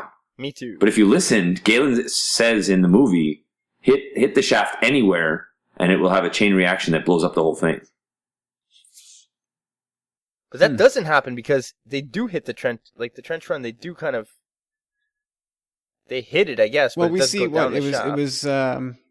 Red Leader took a shot, and he said it didn't go in. But Negative. we don't know how it didn't go in. We don't know. He could have missed. He missed the hole. 300 feet wide. He could have just completely whiffed. And speaking of Red Leader, how cool is it that they were able to cut those Angus McInnes and he just recently passed away. I can't remember his name, but anyway, Red Leader and Gold Leader. They just cut them straight out of A New Hope and dropped them into Rogue One. How cool was that? That was very cool. And very I was taken aback by that. I was like, wow! It was one of those things where you're kind of just in your seat, oh man, that's cool. That was, and it was, I think, fairly seamless. That was perfectly the moment. Seamless. I'm the big complainer about that, and that was perfectly seamless. That was the moment that actually got my fiance to have an audible reaction. He was like, "Oh my god, so awesome!" Yeah, I don't know if I was audible, but I was like, "Oh my god, wow, that was," and for such a small, almost insignificant thing, that was fantastic. What a great touch that was. It really was, and they also had the little Easter egg in there where you see Red 5 can't shake his tail, basically, and you see where the availability of the spot became open for Luke. Yep. That was another nice attention to detail. What else can we talk about? So the Death Star. Are we happy with how they rolled this thing out? Yes. Very. I think so. I think we they... we wondered how it might travel. Yeah. Yeah, I guess we didn't get much more on that, but... Well, but I like the fact they said there's something... They just said it. There's something large approaching from hyperspace, and then boom, it was there. It's perfect. Yeah, exactly. I mean, that's kind of mostly what we were hoping for, I think. We didn't want to see this thing traveling through hyperspace. Yeah, you had called it like that, Kyle. You basically said, that's the way we're going to see it is, we're not going to see it traveling through hyperspace. It's just going to show up where it needs to be. Yeah, I mean, at best we want a point of view type thing, but really quite pointless. But are we happy with the explanation of how does this thing fire but only manage to destroy a city? They just dialed it way down to whatever, a single reactor fire. I don't know how many reactors there are. 100 million. No, for there sure. There must be, for the amount of damage difference between one reactor and the whole planet exploding. There's got to be a lot of reactors. You can't question the science in Star Wars. You just got to sort of go yeah, you just roll with it. Yeah, it's got the force of plot.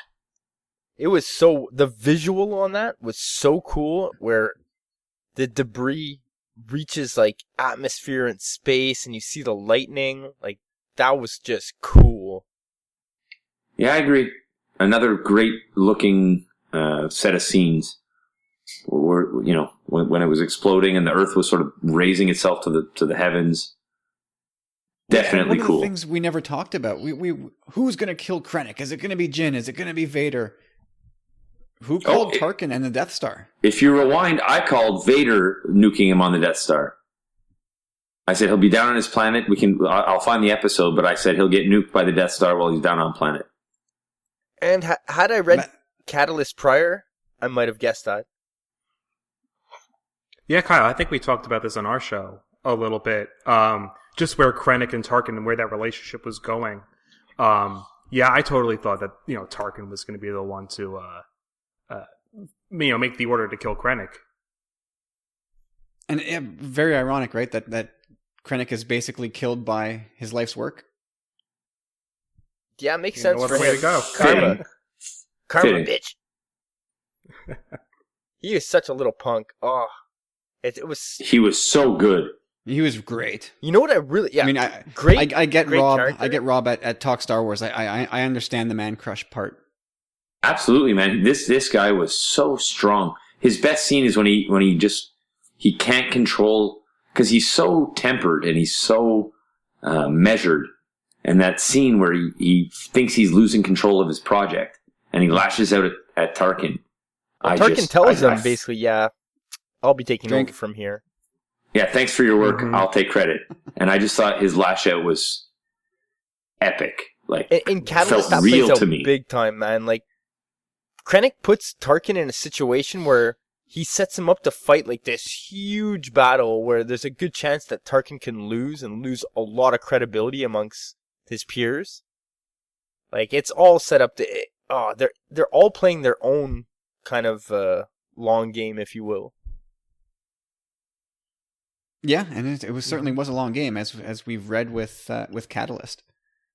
I mean, that was a rivalry. 18 years in the making or so? About that, right? Yeah.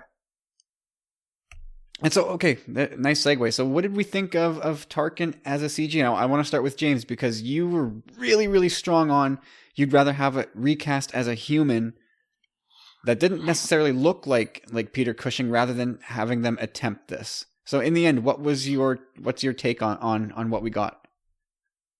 I thought it was really good, but I think my BS meter is just too sharp, and it just wasn't good enough for me. I would have rather seen an actor play it. They're getting there, but Leia, really jumped out as obviously CGI. Tarkin more so for me, maybe because he had more screen time. Even a few of the scenes, I think I'm just CGI sensitive. I don't know. No, I don't think it's that at all, James. I think it's clear as day. Yeah, it's clear as day that it's CGI. There's CG. nothing special about it, but... Well, I mean, it's the most convincing human CGI we've ever seen. I've ever seen. James' ability to pinpoint that, I don't think is a gift.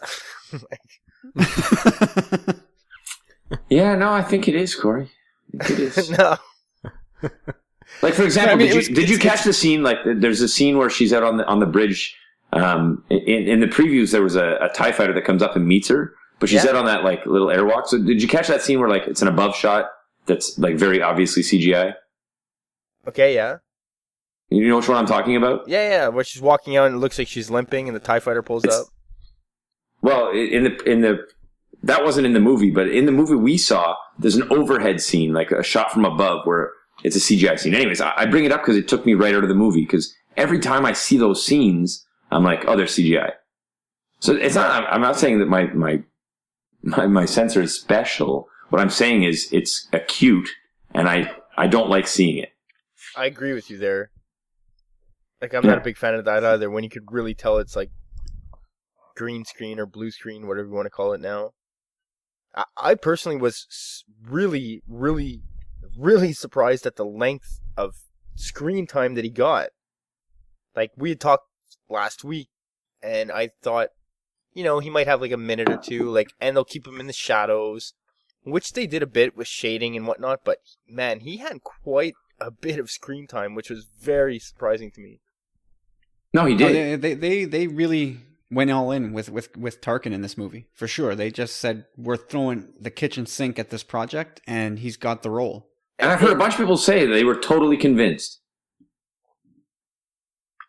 Wow. I was not convinced, but I was impressed. I was impressed and I loved it. And I'm glad they didn't hire a new actor. Like, I really, really prefer that they went this route.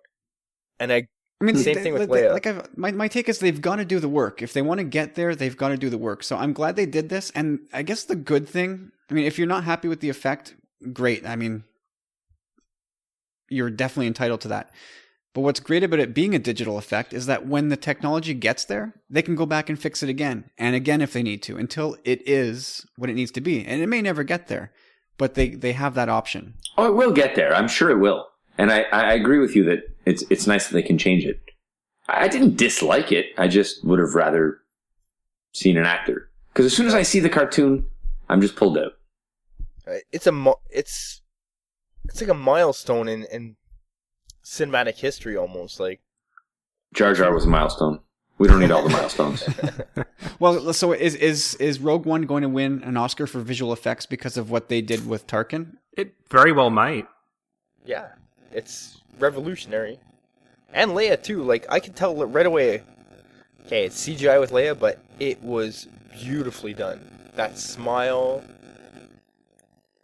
was great. I like the Leia better than Tarkin. And again, it might have been because shorter scene. one of my shorter scene, but Tarkin has so many wrinkles and folds in his face that maybe it's hard to get all that right. Whereas Leia was just this teenager, no wrinkles, no creases in her face. It was just very smooth. Less detail. It's just easier to do. Yeah, I like that he got his eyes right. Tarkin's eyes, like, it always looked like he had like liver disease or something. Well, I think Peter Cushing had quite the smoking habit. I think that's one of the things, though, that kind of, not the detail in the eyes, but you can kind of tell by the way his eyesight was going. It wasn't quite matching up with the real time actors, so you can kind of see there was a little bit of a lapse. Yeah, I agree with you. Where they're looking and the way, just the way he moved. Like, standing still, he looked better than moving. There's something about human movement that super acute, extra special BS meter picks up. Yeah, it's definitely humans always know. Like, your eyesight, it's an interesting thing, really. Like, to be able to fool your eyes with something like that, your brain's not that as stupid as you may think sometimes, you know? Oh, no. You might not be able to explain why it looks like BS, but you can just say it does. Exactly. I mean, where the technology is at the moment, it's definitely a less is more situation where, he looked best when he was like in shadow. I mean, when you put a CG character next to like a human, you could tell the difference, which is why I think Leia looks so much better than Tarkin, because it was a tight shot. I don't think there was other people in the frame. I think it was just a close up of her.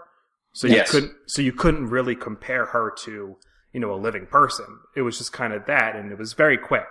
So I think it definitely was able to trick the mind a little better than with Tarkin, because like you were saying, he had so many scenes that you had more opportunities to kind of make those comparisons.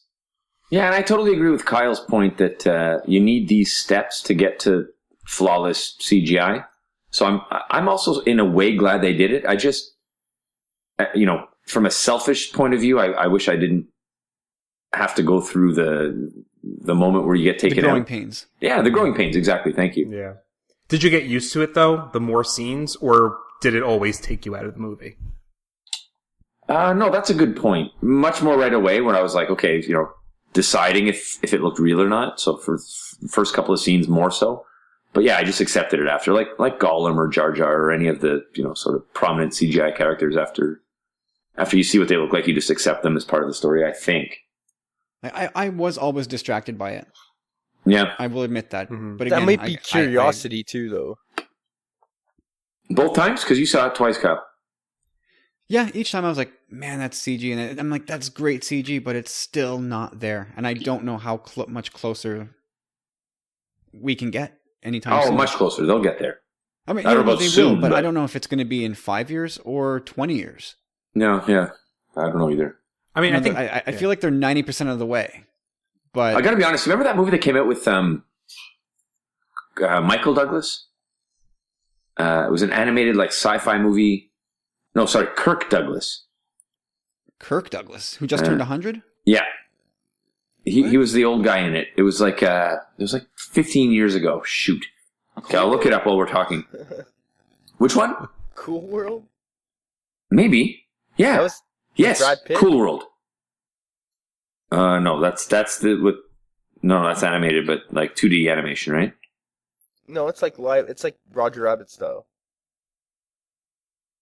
I'll look it up, but there was a movie that came out like 15 years ago that I honestly don't think the CGI has improved that much since that movie came out. It was the first like full feature. Some fans right now are yelling at the whatever they're listening. I was going to say radio. Imagine. All right, you guys talk about other stuff while I look this up because I'm not a multitasker. All right, we're going to start to wind things down. We got to start talking about. We got to talk Easter eggs a bit, Kyle. Come on. Do we? Okay. Well, I think we kind of hit on many of them. We talked about the clone turbo tank, the blue milk, the ghost, Hera. Syndulla. No Chopper. We didn't talk about Chopper. No Chopper. Hello. Well, everybody knows. Everybody's listening knows. So we saw Chopper. How cool was that? Yeah, there was Conde a de bunch Baba. of Easter eggs. What about the Obi-Wan anagram? Yeah, it's like Yeah, there's a lot of things here That's a we good touched one. upon in the podcast. Like you had said, Kyle, Obi-Wan's name will be mentioned. Okay, granted, it wasn't at the end of the movie, but another thing I had been banging the drum on for a long, long time was the fact that I thought personally this movie should, as it ends, lead directly into A New Hope, and lo and behold, it does. it seems to. It does, obviously. Well, we just talked about it 10 minutes ago. Maybe there's a lapse of time wherein Vader has a run-in with the Emperor and he gets punished for failing. I don't think that's the case, and I really don't think that's the way what we're meant to believe or take away from that. I'm not. Yeah, I agree with you, but who knows? Yeah, I mean, plenty of cool Easter eggs. But anyway, it's not all sunshine and rainbows, like I said. I did have some problems with this movie, so I just want to run down the list of things that you guys took issue with, aside from the CG and the Vader scenes. Anything else, Steve, that you were kind of like, that's not very cool? I guess overall, I wasn't too crazy about just the general character development.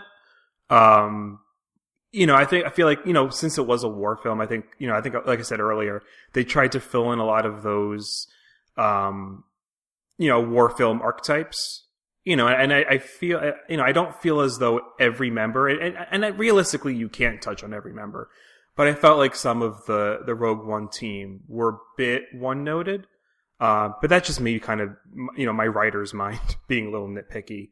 And like we said earlier, also, there wasn't that, like, investment in Jyn as I had hoped. And, I mean, I definitely had it because of Catalyst.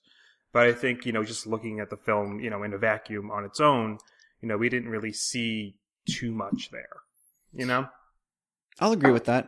Yeah, we just kind of get thrown into the mix with these characters and taken on a ride. And I guess in a 2-hour movie, I don't know how much development we could have gotten. But I'll agree. Like, I like all the characters, but I don't feel particularly invested in any of them. Like, they all died. Spoiler, everybody's dead. And there was no moment that I was like, oh, like, now they're dead. I'm sad. Like, they're gone. Okay. Well, I don't know. K2SO. I mean, that was actually, like we said earlier, that was actually the one that was surprising. That hit me the hardest, I think. Well, you know what? I think here's one of my complaints. Is sort of dovetailing. I think the reason why that one hurts the most, I mean, because that guy made us happy. He put smiles on our face. Mm-hmm. And also because his death was drawn out. He got shot up a bunch of times, and you could see him suffering and breaking down and still struggling to get his job done. And then he finally craps out and the eyes go out. You see his death on screen. Everybody else kind of got blown up in an explosion, which I thought, I'm like, again? Like, so Baze blew up in an explosion. Chirrut in an explosion. Jyn and Cassian as a result of an explosion. Saw. Yeah, all dying in explosions. And I was, oh, really? So, I don't know. I thought that was again, like Steve said, one note. I mean, who else died in different ways? I mean, everybody kind of bit it the same way, no? I mean, Galen died in an explosion. Even at that though, were you guys expecting? I know everyone had said this Rogue One will be the Suicide Squad of this universe, but did you expect them really all to die? Because I thought at least one or two characters may survive in this, but I was 50-50 we talked on about that. it. I was very I thought, surprised. Like, if anybody's to survive, who is it going to be? And I think we all kind of keyed in on Cassian. I thought they were all going to die once Kathleen Kennedy said there'd be no sequel. I was like, they're all dead. I mean, we were forced. We kind of forced ourselves to choose somebody to survive, and we all kind of said, "Well, it looks like Cassian might have the wits about him to get out of it alive." But yeah, I mean, I didn't think anybody was really going to walk away from this. I thought a couple And by the people time- might. I mean, by the time you saw the Death Star prepping to fire on Scarif, you had to know it was over for everybody. There wasn't going to be nobody getting away. No, that's not true because everyone thought someone would be getting away with the plans on, possibly. But they'd already shuttle transmitted the Tiberium. plans. The plans had already been transmitted. Yeah, but we didn't know that before watching the movie. Sure, we did. How? You saw that? You saw Raddus saying, "Oh, we're receiving a transmission from the surface." No, before seeing the movie. How would you have known that they transmitted or took the plans off in a ship? Oh, that's something we talked about. That the rebels receive a transmission of the plans and forward those off to Leia. I was never under the 100% assumption that they get their hands on the physical copy. No, I'm just saying it was Like, an option. You know what I mean? Like, It was an option, but again, I mean, all to say, I don't think choosing who's going to live to me was just sort of picking a name from a hat sort of thing. I kind of expected everybody to die. which is surprising for a Star Wars film to see every main character die. It was like, wow, they did it. And it speaks to people talking about Rebels too. Oh, they've all got to die. Well, now we know that's not true. Yeah, now we know exactly. Chopper lives. I'm gonna change my account to Chopper lives with a Z. Chopper and Hera, we're assuming. I mean, I don't think it's Cham that they were referencing as General. It's got to be Hera. It's got to be Hera. The ghost, like, it's clear as day. Like, yes, obviously someone's gonna ask the question and someone's gonna need to give confirmation, but it's got to be. So let me throw any other problem. Like, okay, Corey, you've had not long enough to think about it. Name a problem that you had with the movie. Well, I think we're all kind of on the same page. Like, I gave one earlier about the whole Womp Rat scenario, but I think the general pace. A real problem. The general. That's a problem with A New Hope. Well, no, Jedi. they wrote it into this movie, so They tried to fix it. it's still in the movie. No, they did. We said it was a brilliant retcon. No, they fixed it like brilliantly, but it's not a problem with this movie. No, the only So thing what I is your really problem say with this movie? The pace, like you guys said at the beginning, I think everything was kind of. It could have been a little more character development, but again, like you said, it's a war movie. They wanted to get to the meat of the project as opposed to really building off everyone's backstory. Like, I would have liked to have seen more story about the Force and had a little more history on Jedha and what exactly the Guardians of the Wills are, or who they are, stuff like that. But other than that, I'm impressed with the CG Tarkin. I like Vader scenes. The music, I still have to really sink my teeth into a bit more. Personally, the first time I saw the movie, like, I don't want to say that it's anything but brilliant based on the time that he had to work with it. Like, I don't think in no way does it compare with the John Williams score to me. It did seem a bit rushed to me personally, but again, we know that he had 8 weeks to work on it or whatever it was. Yeah, not enough time. And that's. I mean, unless anybody has other problems that they want to get out there, this is the airing of grievances part. Just a quick question. Festivus. Since we're talking about the film feeling rushed or the pacing being a little off, do any of you guys plan on reading the novelization? I actually just downloaded the audiobook, and I might get to it eventually because I'm wondering, kind of like The Force Awakens, there were some added bits. I'm wondering how much they add into the novel. That might flesh it out a little bit. The problem for me with movie novelizations is that, yes, they add some more context and things kind of have a better pacing, but you never know what bits are canon. I think didn't they confirm for the Force Awakens novel that everything was canon that was added? I don't know. I would no hope idea. so. I think mean, Pablo God, said you can't have one without the other. Because there's plenty of stuff in the A New Hope novelization that is not canon. There's stuff in the prequel novels that are not canon. Right, but these novels are written after Disney took over. Yeah, you're right, and they're also written in large part before the movie's final edit's done. Like I gotta say this. Kyle and I, we used to have these books, okay, when we were kids. These Star Wars. It was the story basically, and Drink. I was at his place the other weekend for his daughter's birthday, and I had to go looking at this stuff, and I was like, wow, I can't believe you still have this. Like, we've had them literally for 30 years at least. Ah, nice, literally. At least 30 years, okay? And I'm looking through the first one of A New Hope, and I don't know, I look for a printing on this as to when this was printed, because it's clear as day, like, you don't have that many pictures and stuff to go through in a children's book. Like, this thing's probably about 80 pages, maybe. But there's a scene that never made it into the movie with him and Biggs in this book, where Biggs and him are talking, and there's pictures of it, like live action pictures of Mark Hamill and whoever played Biggs Darklighter. But Derek there's Hagan. like a whole 2 pages dedicated to their conversation in this book. Yeah, it's their chat at Anchorhead.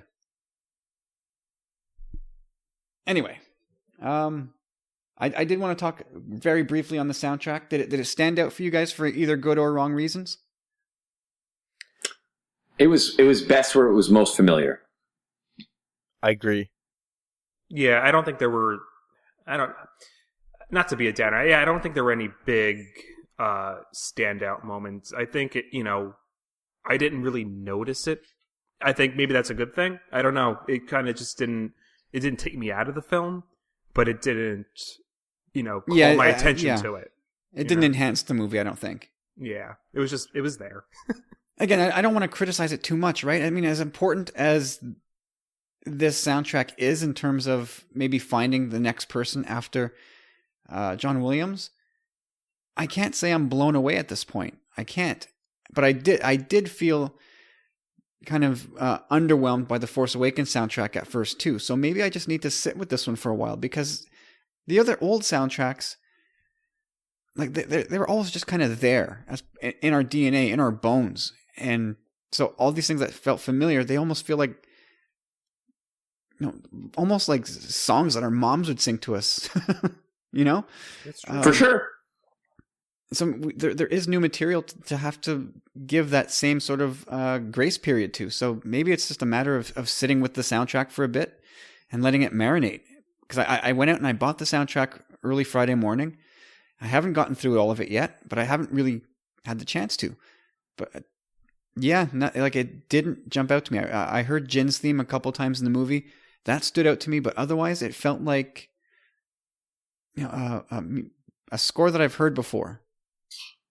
To me, it seems there's a difference between like the Saga ones. John Williams, he's already scoring his right now for episode 8. Like, he has so much more time to play with. It is a matter of time, and I think Giacchino kind of just took things familiar with Star Wars and things that he knows and kind of just retconned them into this in a way. Like, I'm not bashing it either. Like, I do need time to marinate on it as well.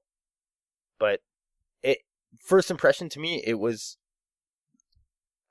I don't want to use words like thrown together because it's disrespectful almost, but it just seems like you can tell that there was a time constraint there in the sense that there was nothing epic about it. Corey, I just want to tell you something. As a fan of Star Wars, you're allowed to not like things about Star Wars. I know, but it's I not don't it's not disrespectful. No, but it's not disrespectful. I don't want to... What would be disrespectful, frankly, is loving everything about a movie just because it is attached to that franchise. That would be disrespectful to your fans to not really put out your real opinion. Someone did put a lot of hard work into it, you know what I mean? Like, I don't want to say that that's not the case, but to me, like, plus we know that this guy was kind of thrown into this thing last minute. So what he did was more or less miraculous, but like I said, I just, there's none of the music that really got me in the feels. Like, there's even some work done in Rebels, like, Into the Star Cluster by Kevin Kiner, like, that you like more. It's Over Now by Kevin Kiner. Like, I get goosebumps when I listen to that stuff. You're allowed, dude, and it's okay. You can say, this is my least favorite soundtrack. Just saying. I think it is, but I've seen the movie once, so I don't want to go that far out there yet. Yeah, that's fair. That's how I felt about The Force Awakens, and it's probably very much to do with that it's brand new, and it's full of new music that I'm not used to, so... And when it comes to like liking things, familiarity is a very strong factor. Yeah. We like nostalgia. We like comfort. We like routine. Things that take us out of our comfort zone scare us. Okay, it's so got real here's, deep. here's the... It's got real deep right there. Which, we don't do that a lot here. Okay, so here's the last question. We've seen people doing this on Twitter since Thursday. Can you rank this Star Wars movie among the others? I'll kick it off with Steve. Okay.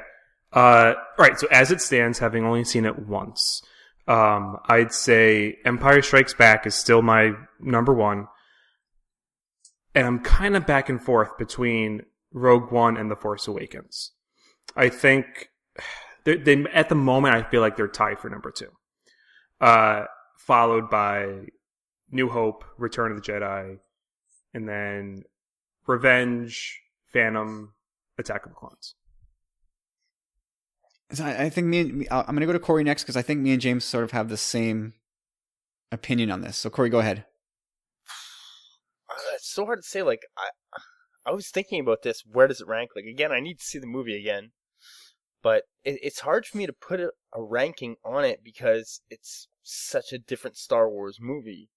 Like, the standalones, even though this standalone in particular ties in to what we're familiar with and directly episode 3.5.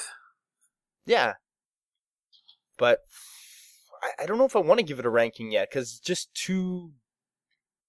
they're two different things. Like, if maybe in a couple years you ask me, like, where does it rank amongst the standalone films?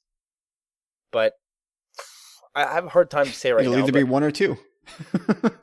I definitely like it in better. 2 years from now, it'll either be the best standalone you've ever seen or the worst. At the moment, in the bare minimum, I could say that I liked it better than Attack of the Clones.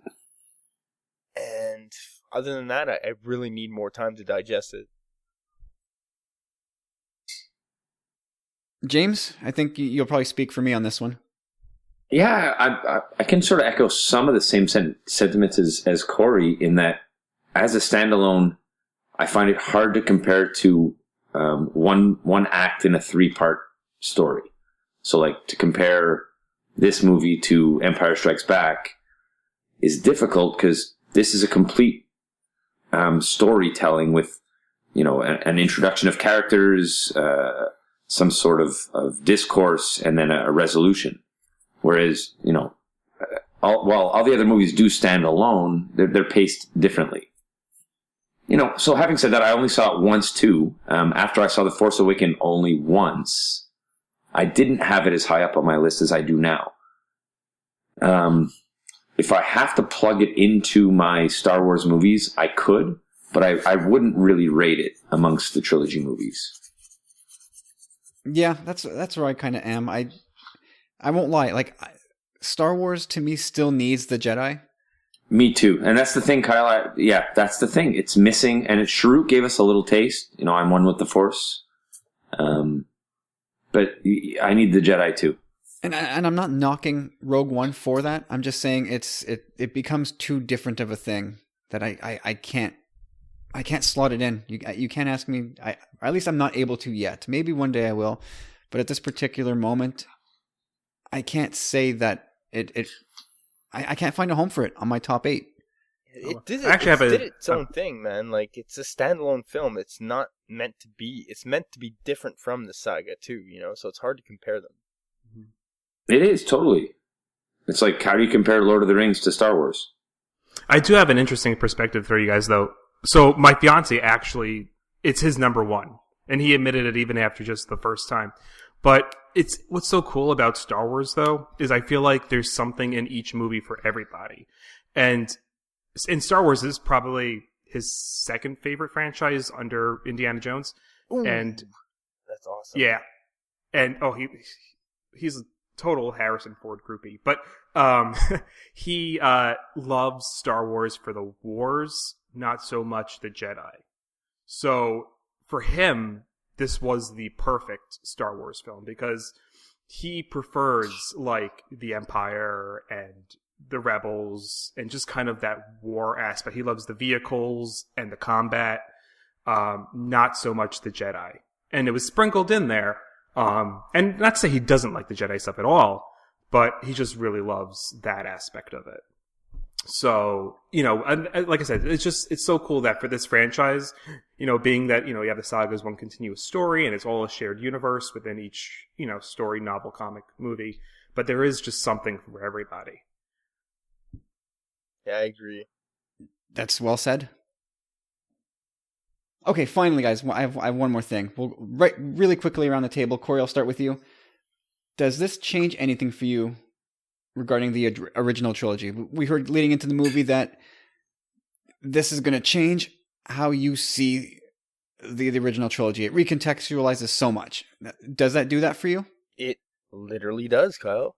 Like, the scroll in A New Hope, right off the bat, you know, a battle has just been won.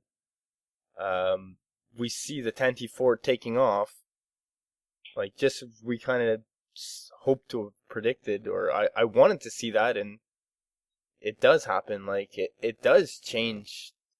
I haven't seen A New Hope since yet either, but I'm sure next time I see it now, like, I'll be thinking of Rogue One. Like, and I'm talking about those characters, like, those guys did something great there. Like, they re-sparked something that was, like, people didn't want it to happen. Like, you could see it in the movie, like, no, this isn't going to happen. And these guys took it upon themselves, like, look, guys, it's now or never. Like, we have to do this. And they formed their fellowship, you know? How about you, James? Yeah, it's funny. I left the theater thinking, well, everybody was wrong. Everybody told me I would not be able to see A New Hope again in the same light, and I just don't see how this will affect it. And then, you know, I digested it for the night, and I woke up the next day, and I sort of sat on it for a bit. And the more I think about it, I will never be able to see A New Hope the same way for exactly those same reasons. The movie starts off, what was a launching point is now the aftermath of, like, you know, an invested story. So it does recontextualize. When you see any part of that beginning of the movie, you can't help but think that people just died for that information. That people, you know, risked their lives. That Bale, you know, sent his daughter and then got blown up. You know, all that stuff sort of hits home a little harder now, I think. Yeah, like I remember you and I walked out of the theater going, "Well, this doesn't change anything for me. Like it doesn't alter any of the events in my mind, but it backfills and it gives a little bit of weight and emotion to what we finally see in A New Hope." Totally.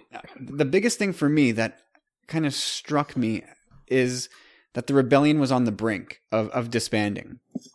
I never suspected that they were that fragile in terms of we're going to pack it in, guys. Let's just go our own separate ways and go in. I guess some of them would go into hiding. I didn't love that scene, by the way. Did you love that scene? No, that I one didn't feel like general or whatever, he made me upset. He was so pessimistic. Like, I didn't feel like they gave Jin enough screen time building herself as a leader. I found it weird that everybody was just listening to her in that space. Yeah, and then they still said, nah, we're not going to do it. But then they did it anyway. Yeah, it was just, I found the whole making her a leader was sort of undersold.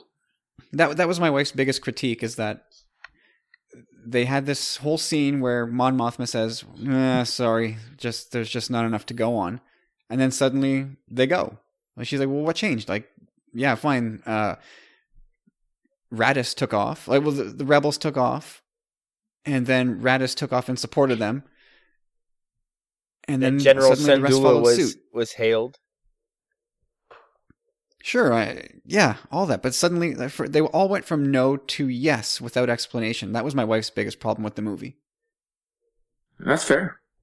And I thought, yeah, you're kind of right. I guess, I looked at Mon Mothma's smile that she gives when she realizes that Raddus is already gone.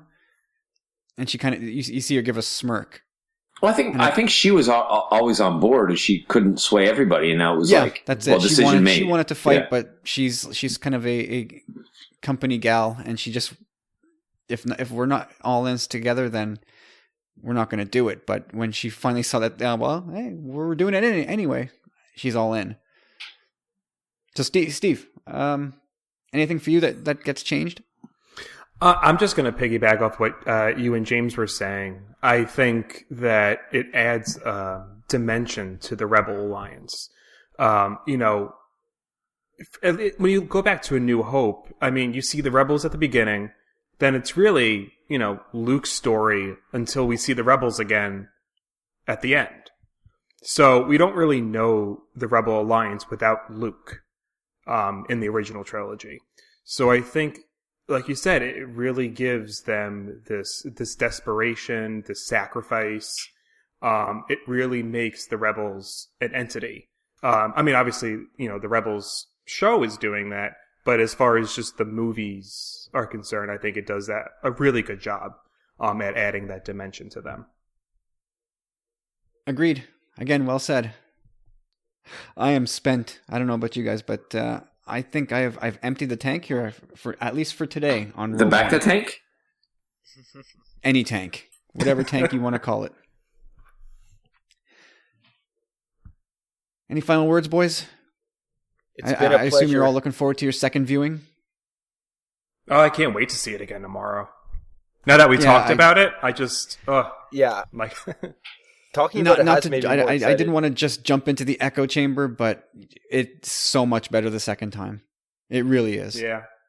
I believe that because it's gotten better for me without viewing it again. Like, if it was, I don't know what my number would have been when I got home that night, maybe 7.5 on 10. It's creeped its way up to 8.5 already, just on digestion. Nice. Yeah, and I think that's a conversation in itself. Like, we won't get into it now. Maybe we'll get into it some other day. But boys, thank you so much for sticking around. 2.5 hours nearly of straight Rogue One talk. I think we gave the people their money's worth once again. Well done, Steve, kids. Yeah, well done, Steve. Thanks for coming on, man. Oh, no problem. Happy to do it. And James, once again, sir, a wonderful job. Well, thank you. And Corey. Whatever, man. I'm just kidding. You did a great job. Good job, Corey. Good job. Thanks, I'm man. just jerking your chain. Where can we find you guys on Twitter? Everybody at once. Tommy Yep. Bombadil 1. Joe Engelbeck. Chop rules with the Z. And you can find me at Tumbling Saber. And thank you so much for listening to this lengthy episode of our Rogue One breakdown. Check back again this week for hopefully another episode of Sith Disturbers. We'll see about that. And if not, we'll catch you guys very soon. Have yourselves a Merry Christmas if we don't hear from you. and gift us a review on iTunes. That would be the best thing you could do for us over the holidays. And until we hear from you again, or until you hear from us again, this has been episode 55 of the Tumbling Saber podcast, and we will catch you guys again soon. Hindering, was I blind to see that you needed me, all of me, well, you were there for me, I will be there too, watching, listening, every moment, wanting all of you, and I believe I can save you, just don't let me go, and I can see I'll be waiting, always waiting, just don't let me go, just don't let me go.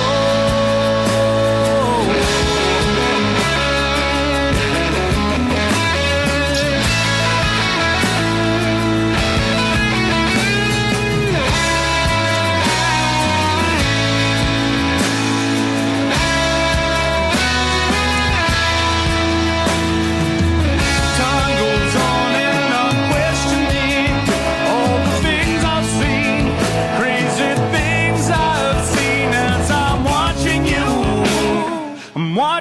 you walking away from me.